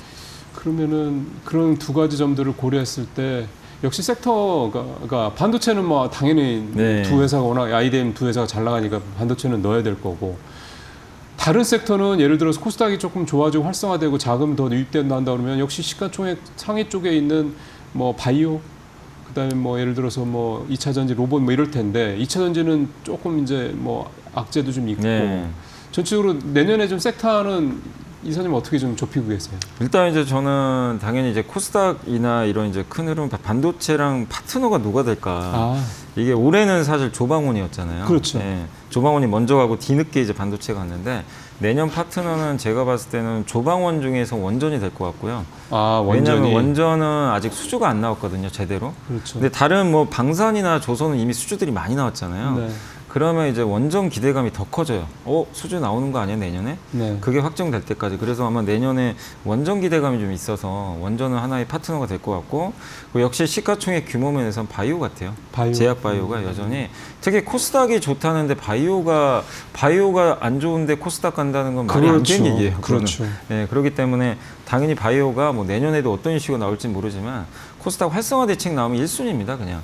그래서 바이오도 좋을 것 같고, 그리고 바이오랑 이제 옛날 같으면 2차전지가 같이 갈 텐데 2차전지는 지금 펀더멘털이 좋은 편은 아니잖아요. 그렇죠. 예, 근데 바닥은 저는 찍었다고는 보지만 맞습니다. 네. 그래서 코스닥에서 바이오랑 같이 갈 파트너는 결국 이제 피지컬 AI, 로봇 여기가 되지 않겠냐. 뭐 누가 봐도 로봇의 시대가 이제 열리기 시작을 했고, 현대차가 이제 집중적으로 보스턴 다이내믹스부터 시작을 해서 투자가 지금 앞으로 많이 늘어날 거거든요. 뭐 미국에 테슬라가 있다면 한국에 현대차 그룹이 있기 때문에 그걸 중심으로 해서 내년에 또 그때 뉴스 한번 나왔죠. 미국이 행정명령으로 로봇 네. 사업 지원할 수도 있다. 맞습니다. 예, 오늘 보니까 우주산업 이제 행정명령 발표 나왔더라고요. 그럼 내년 로봇이거든요. 그럼 로봇도 한 축을 차지하겠죠. 그래서 이런 좀 섹터들이 일단 내년에 이제 반도체랑 약간 이제 파트너가 되면서 같이 좀 좋아지지 않겠냐 이렇게 생각을 하고 그 있습니다. 파트너라는 말씀은 반도체가 잘 나갈 때는 뭐 사실 반도체로 또 집중이 될 네. 텐데, 반도체가 좀 이제 달리다가 좀 쉴 네, 때쯤 되면 맞습니다. 이렇게 원전이나 코스닥 쪽에서는 바이오나 로봇 쪽 이런 섹터들이 좀 움직일 거다. 네. 예, 참고 여러분들 내년도 투자 전략 하실 때 지금 이렇게 쉴 때 미리 좀 종목 리스트 같은 것도 좀 짜놓으시고 하시면 분위기가 이제 갈 때 딱 시간 갭 없이 바로 좀 들어갈 수 있을 거라는 생각도 좀 듭니다. 마지막으로 리스크도 분명히 있죠. 있는 게 이제 그거죠. 그 이제 재정 지출이 내년에도 우리도 더 올해보다 국채 발행자 계획을 보니까 더 늘어나요, 내년이. 그렇겠죠. 네. 근데 이게 이제 상반기보다 하반기에 이렇게 자꾸 돈 풀리잖아요. 인플레이션 압력이 커져요. 그래서 내년 이거는 상반기 걱정할 문제는 아니고 이건 하반기에 쪽으로. 혹시 이제 인플레 압력이 좀 발생하는지 그걸 보시고, 그다음에 이제 그저 오라클이 결자 해줄 좀 해줘야 되는데 지금 AI 과다 지출, 데이터 센터 지원, 네. 수요 문제는 없어요. 수요는 탄탄해요. 문제는 공급입니다. 그 지금 데이터 센터에 뭐 전력 공급이라든가 인력 문제 이런 게 생각보다 되게 이게 지연이 심하게 되는 것 같아요. 그럼 인프라 이거- 네, 문제 맞아요. 때문에 이게 빨리 좀 이제 갭을 메꿔줘야 되는데 이게 늦어져 버리면 데이터 센터 완공이 1년 후로 미뤄질 수도 있어요. 그렇죠. 그런다는 얘기죠. 그러면 내년 반도체가 아무리 삼성전자 영업이익이 좋다 해도 이게 그 스토리가 꺾여버리거든요. 그렇죠. 그래서 좀 우리가 생각하는 것보다 못 갈 수도 있기 때문에 일단 이제 오라클의 그 데이터 센터 문제 요거는 좀 빨리 해결할 필요가 있고, 마지막에 이제 내년 미국 중간 선거. 지금 트럼프 지지율이 너무 안 좋은데 이걸 이제 끌어올리는, 그래서 제가 봤을 때 내년에 관세 인하해 버릴 수도 있어요. 수가 틀리면. 왜냐하면 이번에 뉴욕 주지사, 뉴욕 그 시장 선거에 졌잖아요. 이유는 너무 물가 비싸. 물가 때문에 그런 거죠. 그래서 물가를 낮추기 위해서 무슨 짓이나 할 것 같아요, 저는. 예를 들어 지금 15%에 우리나라 이렇게 전반적으로 부과하는데 이거를 더 낮춰버릴 수도 더 있고. 낮춰버릴 수 만약에 있다. 이제 지지율이 안 올라온다면 극단적으로 갈 수도 있어요. 사실 그건 이제 증시의 호재일 수는 있는데 어쨌든 이제 미국 중간 선거라는 좀 불확실성, 그것도 염두에 두시면 좋겠습니다. 예.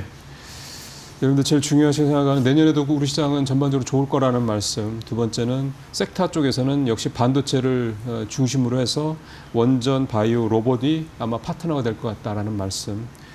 걸리는 거는 인플레 문제 여전히 있고요. 내년 어쨌든 중간선거에서 트럼프가 이기는 게 나은 거니까 그런 부분들은 있습니다. 자, 오늘 여러 가지로 염승환 이사님과 말씀 나눠봤습니다. 잘 들었습니다. 네, 감사합니다. 컴퍼니 인사이드 네이버 편.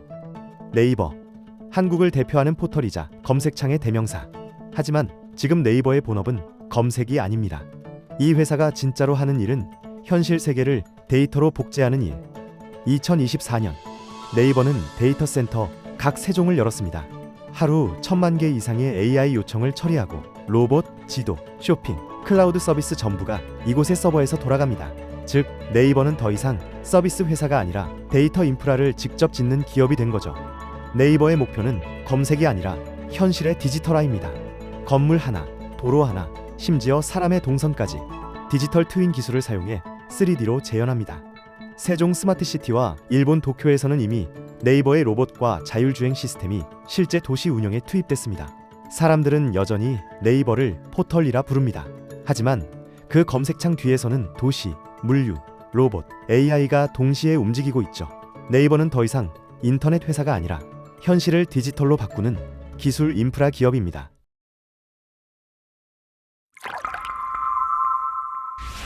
오늘 이코노미톡 시간에는 이경민 대신유권 부장 모시고 연말 장 상황 좀 보고요. 중요한 건 이제 내년도 얘기를 좀 부장님하고 얘기를 좀 나눠보겠습니다. 자, 어서 오십시오. 예, 안녕하십니까. 예, 오늘 반도체가 좋은데 뭔가 좀 변화가 나타나나요? 뭐 산타랠리 모으는 겁니까? 산타랠리 뭐 있어도 좋고 없어도 좋고라고 생각합니다. 없어도 좋고다. 네. 과거 흐름들, 그러니까 2010년 이후 흐름을 보면은 되게 재밌는 게 산타랠리, 그러니까 크리스마스 전 한 2, 3일 동안 강한 반등이 나오면 한 열흘에서 20일 정도 쉽니다. 그리고 이제 1월 초중반, 그러니까 실적 시즌 들어가면서 이제 반전이 나왔고요. 산타랠리가 오히려 없을 때 크리스마스 끝나고 20일 정도 거의 100% 확률로 올라갔습니다. 그 100%라고 말씀을 쉽게 못 하시는 건데 그렇다고 그러면 진짜 거의 대부분 올랐다는 얘기네요. 올랐다는 얘기죠. 오. 그러니까 크리스마스 전후로 해서 뭐 불확실성들이 좀 선반영되게 된다면 이제 연말이 되고 연초가 되면 다음에, 그러니까 올해로 따지면 26년에 대한 장밋빛 전망들이 시장을 좀 끌어올렸다라고 보고 글쎄. 있고요. 그리고 산타랠리가 있다라고 한다면 기대감을 좀 선반영하면서 선반영되고. 4분기 실적 시즌이나 이런 것들에 대한 불확실성들을 좀 반영을 하면서 좀 쉬어가지 않았나라는 생각을 하고 있어서 너무 산타랠리 온다 안 온다 가지고 너무 집중하시기보다는요. 지금 시점에서는 뭐 내년을 장을 열어놓고 본다면 좀 적극적으로 대응을 하셔도 크게 무리가 없다라고 생각을 하고 있습니다. 그러니까 지금 예를 들어서 못 오르면 네. 미리 조금 약간 쌀 때 딱 네. 이제 내가 사고 싶은 또 좋은 종목도 네. 사놓으면 네. 되는 거고 미리 또 오른다 그러면 내년 초반에 대한 부분은 조금 네. 기대치를 낮추면 되는 거고 그렇게 그래서 하면 되겠군요. 지금 시점에서는 세게 오른다라고 해서 따라갈 필요 없고요. 좀 밀리면은 좀 담아가자라는 좀 떨어질 때 네, 그런 컨셉으로 말씀드리고 있고요. 올라갈 때 따라 사지 말고 네, 지금 보면 4,100선 돌파 시도 여부가 좀 단기적으로 좀 중요하지 않을까라는 생각을 하고 있습니다. 지금 4,096, 네. 뭐 97, 뭐 95 여기서 왔다 갔다 하면 지금 싸우고 있네요. 네. 그러면 지금 장에서 딱히 뭐 그렇게 오른다고 그래서 너무 추격 매수하지 마시고 네. 그다음에 좀 조정을 좀 하락한다고 그러면 그때 조금씩 이렇게 네, 분할로 네. 이렇게 사실 이렇게 개념을 좀 말씀을 좀 해주셨으니까 여러분들 참고하시면 좀 바라겠고요. 자, 그렇다면 이제 뭐 바로 내년 얘기로 좀 갔으면 좋겠는데 내년 얘기하기에 앞서서 그래도 올해 올해 그래도 약간 총평 비슷하게 올해 아무래도 이제 스트레티스트니까 네. 장을 되게 꼼꼼하게 보실 수밖에 없는 네. 이 위치고 네. 그러니까 올해 여러 가지로 좀 소외도 좀 있을 것 같아서요. 올해는 좀 어떠셨어요? 생각보다 굉장히 셌다. 셌다? 그리고 많은 분들이 역발상이라고 한다면 좋다라고 전망할 때 안 좋은 흐름. 그러니까 너무 좋다는 쪽에 쏠려 있으면 안 좋은 흐름이 나올 가능성이 높고 너무 안 좋다는 쪽에 시장 컨센이 쏠려 있다면은 좋은 흐름이 나올 가능성이 높다. 그러니까 반대의 흐름들이 나온다는 얘기를 많이 하는데 네. 작년 말도 생각을 해보시면은 25년은 괜찮을 것 같다라는 생각을 했었던 분들이 많았던 것 같아요. 근데 역발상이 아니라 다시 더 올랐잖냐? 어떻게 보면은 많은 분들이 예상했던 범위를 벗어나는 급등이나 급락이 나올 때도 어떻게 보면 역발상이라 보고 있거든요. 그렇죠, 그렇죠. 그래서 저는 역발상 투자가 유효했다라고 생각합니다. 특히 글로벌적 측면에서 보게 된다면 작년 말 올해 초에 가장 유행했던 단어가 있습니다. 국장 탈출은 지름순이란 지름순. 말. 네. 되게 사실은 굉장히 모욕적인 표현이긴 해요. 근데 그때를 저점으로 코스피가 어마어마한 상승을 보였죠. 많은 분들이 걱정을 하시기도 하고 우려를 하시기도 하고 더 올라갈 수 있을까 좀 의구심을 갖고 계시긴 한데요. 최근 흐름을 보게 된다면 그리고 마이크론 실적 하나만 놓고 본다 하더라도 반도체 주도의 시장 상승은 여전히 유효하지 않을까라는 예상을 하고 있습니다. 예, 이게 참 올해는 그렇죠. 2,200선이었나요? 2,400선에 시작해서 장중에 월 중에 4월 달에 2,200선대까지 내려가기도 했었습니다. 그게 그때 한참 트럼프가 이제 관세 막 발표하고 그럴 때 그러면서 우리는 이제 대선 치러지고 정권 바뀌고 여러 가지 정책 나오고 또 심지어 이제 내수 활성화를 위해서 뭡니까 그것도 좀 민생 그것도 좀 나왔고 그러면서 조금 지표들도 조금씩 좋아지고 있고 등등등 그러면서 코스피는 4,200선까지 올라갔고 네, 맞습니다. 여러 가지 참 올해는 사실 대한민국 경제를 되게 에너지틱하다, 역동적이다, 다이나믹하다 이런 표현 많이 쓰는데 올해 특히 우리나라 시장이 특히나 더 정말 다이나믹했던 한 해가 아니었나 싶습니다. 내년 얘기로 좀 가보면요. 일단 상징적인 수치가 네. 올해 시장을 또 끌고 왔던 게 5천이라는 네. 거 아니겠습니까? 우리는 3천 얘기만 주로 하다가 갑자기 4천을 맞습니다. 넘어서 5천 네. 이렇게 얘기가 나와서 당시만 해도 에이 무슨 뭐 그렇게 5천을 가겠어 했던 네. 게 저는 지난번에 4,200선 넘고 분위기 한참 뜨거울 때는 이러다가 올해 5천 가는 게 아니라 사실 그런 질문도 드린 적 그렇죠, 있었거든요. 올해는 그러니까 2026년에는 한번 해볼 만한 거 아니겠나 싶네요. 저희는 대신증권에서는 26년 코스피 타겟을 5,300으로 맞아요. 제시드리고 네, 있는데요. 네. 그런데 더 갈 수도 있다라는 생각을 하고 있어요. 왜 그러냐면 최근 9월, 10월 달에 대폭등을 했던 이유가 반도체를 중심으로 한 EPS 급등세가 있었습니다. 그렇죠. 예, 8월 말까지만 하더라도 선행 EPS가 300포인트였거든요. 예, 선의 EPS가 300포인트라고 한다면 300포인트. 예, 쉽게 말씀드리면 PER 10배가 3,000포인트였다는 거죠. 그렇죠. 우리 네. 보통 그렇게 얘기하죠. 근데 지금은 407포인트입니다. 그럼 PER 10배가 4,070. 4,070이라는 네, 얘기잖아요.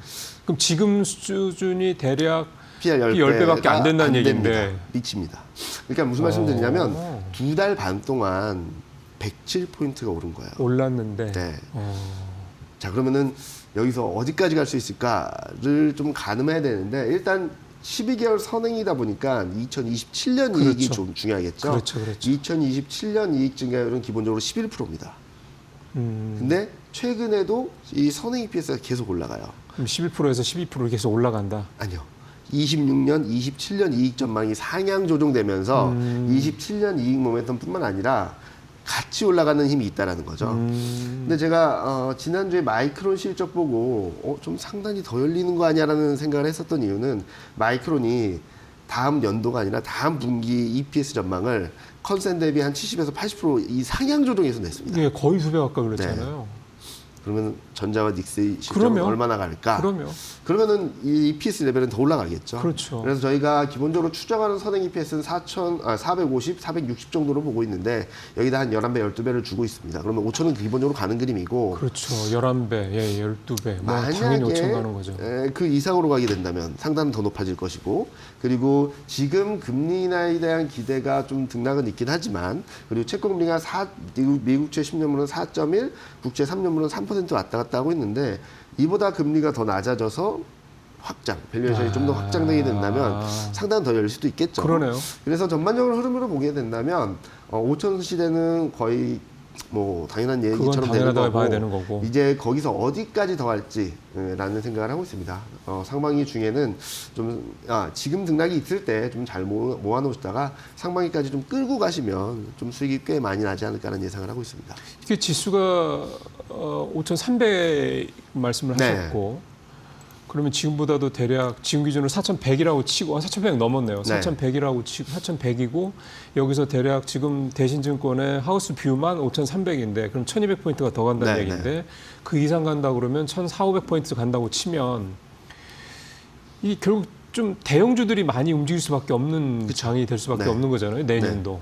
근데 많은 분들이 1,400포인트, 1,500포인트 하면 되게 멀어 보이는데요. 올해 2,200선에서 4,200선까지 왔잖아요. 2,000포인트. 2,000포인트인데 이걸 수익률로 따지면 거의 80% 90% 됩니다. 그렇죠. 근데 4,000에서 5,000까지 가는 거는 25%입니다. 그렇죠. 이미 막 올라왔으니까. 6,000까지 가는 거는 50%입니다. 올해 상승 저점 대비 상승폭이 절반만 가도 갈 수 있는 그러네요. 영역이다라고 보시면 될 것 같습니다. 올해 진짜 오른 거 진짜 절반만 거 내년에 6천 근처까지 갈 수 네, 있다는 네. 얘기가 되는 거니까 이게 어느 정도 성장을 하고 어느 정도 수준을 넘어서면 그다음부터는 네. 정말 일종의 가속도가 붙는 상황이 되는 거군요. 가속도라 그러니까 지수 숫자로는 가속도인데요. 수익률을 보면 되게 큰 공이 굴러가는 그림이라고 보시면 될 것 같아요. 스노볼 효과 같은 네네, 개념이 맞습니다. 되는 거군요. 네네. 그러면 일단은 좀 지수 말씀을 그렇게 하셨기 때문에 대형주 그러면 반도체가 일단 가장 네. 당연히 기본이 될 테고 그러면은 지금 대형주 쪽에 있는 주도 섹터들이 코스피 같은 경우는 아무래도 조방원전들이 좀 주로 있고 뭐 거기다 금융 좀 있을 거고 요 주도 섹터들이 여전히 내년에도 좋게 볼 수가 있겠네요. 그러니까 올해 상반기까지 주도 섹터들은 상승을 하긴 할 텐데 코스피를 얼마나 끌어갈지에 대해서는 조금 의구심을 갖고 있습니다. 저는 9월, 10월 달 증시를 한번 자세히 보시면 좋겠다는 말씀드리고 있는데요. 9월, 10월 달에 네. 코스피가 대폭등을 했지 않습니까? 두 달 만에 거의 30% 올랐거든요. 그렇죠. 그 과정에서 뭐가 움직였냐? 가장 세게 움직였던 건 반도체, 그 다음은 2차 전지입니다. 네. 예, 그래서 저희는 9월, 10월 흐름이 2026년 상반기 예고편 같다라는 생각을 하거든요. 아, 그래요? 예, 그러면은 아마 9월, 10월 이후 흐름들을 본다면 일단은 반도체하고 2차 전지가 시장을 이끌어갈 것으로 생각하고 있고요. 2차 전지가요? 네. 2차 전지도? 네, 같이요. 근데 뭐 시장 주도력은 뭐 압도적으로 반도체가 세죠. 그러겠죠. 왜 두 개를 보냐라고 말씀드리면은 9월, 10월에도 좋긴 했지만 26년 이익 개선 기여도, 그러니까 25년 대비 26년 이익 개선은 이익이 코스피가 100이 늘어난다고 했을 때 각 업종별로 몇 % 차지하냐 봤을 때 1위가 반도체, 2위가 2차 전지였습니다. 네. 그리고 25년보다 이익 개선 기여도가 더 높아졌고요.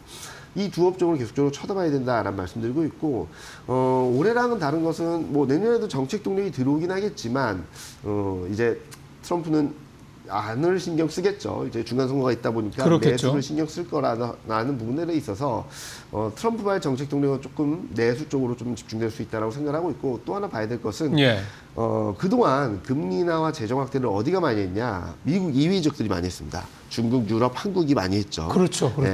네. 그렇게 본다면은 난유에스 쪽에 경계복이 들어온다면 수출주, 그리고 미국이 금리 인하를 계속적으로 이어가게 된다면 아마 성장주도 좀 주목을 받을 수 있다고 생각합니다. 그래서 반도체 2차 전지로 좀 중심을 잡고, 수출주는 자동차, 조선, 그리고 성장주는 자동차, 조선. 네. 인터넷, 제약, 바이오, 이렇게 한 6개 업종을 핵심 업종으로 두고 시장을 바라보시면은 좀 더 투자하시는데 유리하지 않을까 하는 생각을 하고 있습니다. 반도체, 2차 전지, 자동차, 조선, 인터넷, 바이오 이렇게 네. 지금 대신해서는 6개 섹터를 내년에 메인 섹터로 좀 보고 계시는데, 2차 전지는 최근에 포드 사태 때문에 네.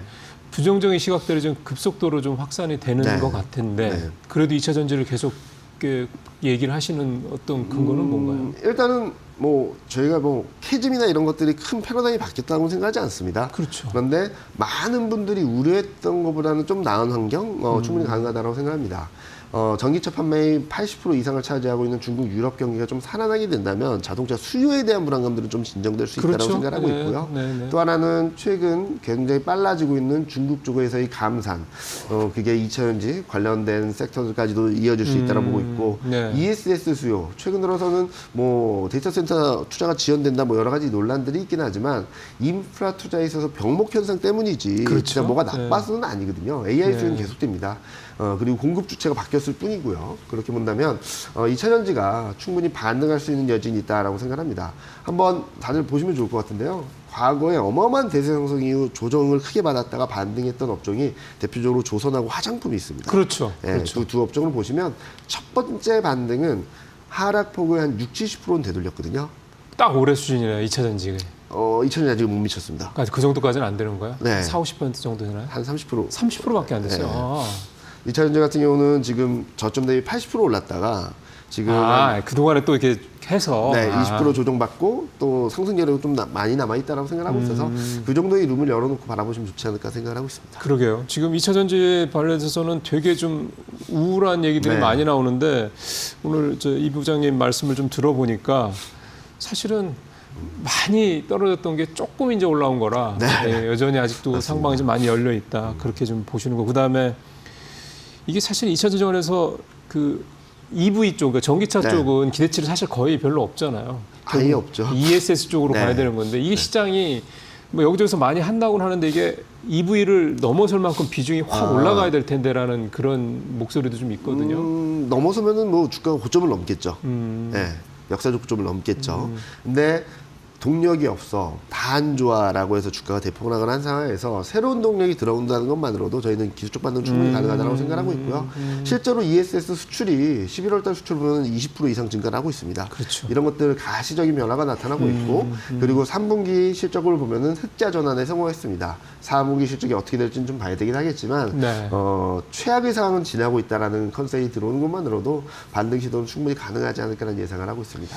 오늘 사실 보니까 2차 전지가 지난주까지 정말 네. 쭉쭉쭉 떨어졌었죠. 네. LG 솔주 같은 경우는 이렇게 완만하게 떨어진 게 아니라 뚝뚝 떨어지더라고요. 근데 오늘 대부분 다 반등을 하고 있는 걸 보면, 그런 부분들, 포드와 관련된 이런 어떤 우려감들은 이제 소화가 지난주까지 좀 된 게 아닌가 생각이 좀 듭니다. 코스닥 얘기 좀 해봐야 될 것 네. 같습니다. 정부 대책도 나왔고, 그래서 이게 이제 얼마나 시장에서 코스닥 시장이 진짜 올해는 코스피의 절반 정도 상승률이었는데 상승률이었는데 내년에는 코스피를 능가하거나 상승률만 놓고 본다면 뭔가 좀 무게가 좀 실리지 않게 이런 기대감은 많은 것 같습니다. 부장님 생각은 좀 어떠세요?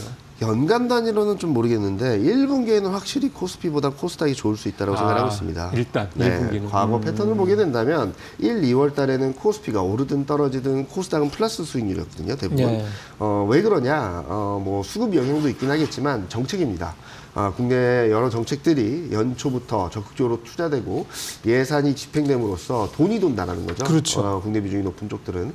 근데 그동안 왜 23년, 24년 그리고 올해까지 2년 넘게 왜 코스닥은 코스피 대비 부진했냐? 뭐 이익이 부진했다는 것도 있지만 더 중요했던 것은 예산이었습니다.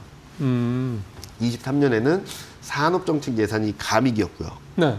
24년에는 R&D 예산이 감익이었습니다. 감액됐죠. 네. 그리고 25년에는 증액이 되긴 했지만 그 전에 고점을 넘지 못했어요.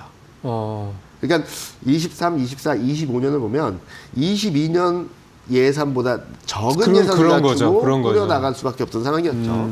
근데 올해는 R&D 예산이 19.4% 증가하고요. 산업정책 예산이 14.7% 증가합니다. 2026년 예산. 네, 26년에. 그러면은 역사적 최대 예산이 배정되게 됩니다.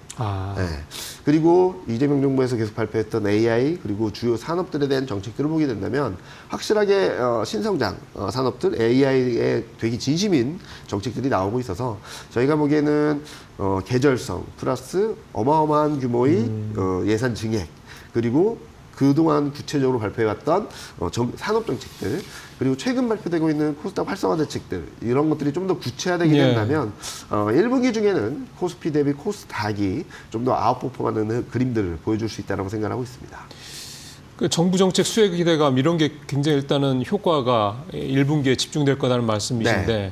그러면은 이 섹터가 정부가 중요하게 생각할 sek터가 AI 관련된 섹터, 네. 뭐 반도체, 그다음에 재생에너지 뭐 네. 대략 이런 쪽인 맞습니다. 거고 그다음에 코스닥의 시가총액 상위는 바이오, 2차 전지 뭐 이렇게들 주로 있지 않습니까? 제가 아까 주도 업종 말씀드렸습니다. 반도체, 2차 전지, 바이오, 제약바이오, 인터넷 이렇게. 네. 그런 성장률들이 좀 움직일 수 있다고 보고 있는데요. 또 하나의 트리거 포인트를 보시면은 연말까지는 아직까지 좀 불안정할 수 있습니다. 국채금리가 좀 많이 튀었죠. 5월을 저점으로 급등을 했습니다. 이게 좀 하향 안정세를 보여주게 된다면 성장률 비중이 높은 코스닥이 다시 한번 더 주목받을 수 있기 때문에 예산 배정 그리고 채권금리 향배 요거를 좀 트리거 포인트로 한번 보시면 좋지 않을까라는 예상을 하고 있습니다. 그러면 상반기 내년 1분기까지는 코스닥이 조금 더 탄력이 있을 것이다라는 거고 주요 섹터는 역시 바이오, 2차 전지, 인터넷 이런 쪽이 될 거고 반도체는 뭐 굳이 한다면 소부장 쪽이 조금 더 신경 써서 보실 필요가 있겠다 이렇게 좀 말씀이 좀 되는 거고요. 그러면 뭐 최선호 섹터도 좀 다 나온 거기 때문에 일단은 부장님이 생각하시는 내년도에 대한 뷰는 어느 정도 좀 윤곽은 잡혀졌고 이제 좀 걱정거리들을 한번 우리가 짚어봐야죠. 시장에 좀 전망하시는 부분에서 변수가 돼서 이런 흐름들을 좀 뭐 차단하거나 뭐 이럴 수 있는 여지들 어떤 것들을 좀 예상을 하세요? 가장 큰 건 물가죠. 인플레. 네, 물가죠. 저희가 하반기 계속 상반기까지 좋습니다라고 말씀드린 이유는 하반기에는 물가 향배를 좀 지켜봐야 된다는 말씀을 드리고 있어요. 다행히 11월 CPI가 굉장히 큰 폭으로 둔화됐기 때문에 전반적인 물가 안정에 대한 기대가 커졌고 유가가 눌린 상황에서는 상반기까지는 물가가 크게 오르지 않을 거라고 예상을 합니다. 근데 미국도 경기가 회복되고 그리고 하반기 유가가 좀 업사이드를 보여주게 된다면 물가가 통화정책에 영향을 주고 이 통화정책 스탠스에 따라서 그동안 시장을 이끌었던 금리나 사이클이 지속될 거야 라는 그 그림이 깨졌을 때 시장이 어떻게 움직일지는 봐야 된다라고 생각하고 있습니다. 지금 뭐 실적도 좋고 여러 가지 얘기들을 말씀드렸지만 가장 근저 그러니까 10월 달에 또 많이 얘기됐던 게 에브리싱 랠리라는 말도 있었습니다. 다 올랐잖아요. 그게 에셋 인플레이션이라고도 말할 수 있거든요. 전반적인 자산 가치가 올라가는 게. 그때 이런 흐름이 나타나는 특징은 정책 동력이 셀 때입니다. 금리나 재정 확대. 잘 생각해 보시면 9월, 10월에 왜 그렇게 많이 올랐냐? 9월, 10월, 12월 3번 연속 금리 인하 해줄 거야라는 기대가 굉장히 셌기 때문에 강하게 올랐고 네, 네. 11월에 왜 조정받았냐? 12월에 금리 인하 안 하는 거 아니야? 라는 걱정을 하면서 불안감 조정받았고요. 때문에.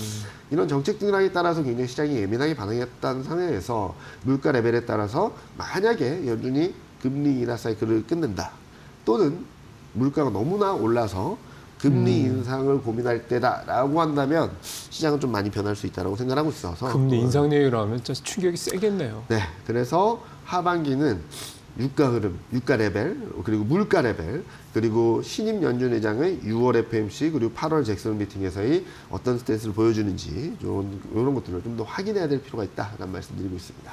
이 아무래도 이제 해외 쪽, 글로벌 쪽에서는 말씀하신 미국의 금리 어떤 방향성 이 부분이 말씀하신 대로 제일 걱정거리고 국내 쪽에서는 어쨌든 정부는 뭐 시장 활성화를 위해서 뭐 할 수 있는 건 다 하는 그런 상황인 거인데 국내 쪽에서는 딱히 뭐 이렇게 부장님 보시기에 변수라고 보는 거는 없으시고요. 특별한 뭐 변수는 없다라고 생각하는데 채권금리를 좀 봐야 될 것 같긴 합니다.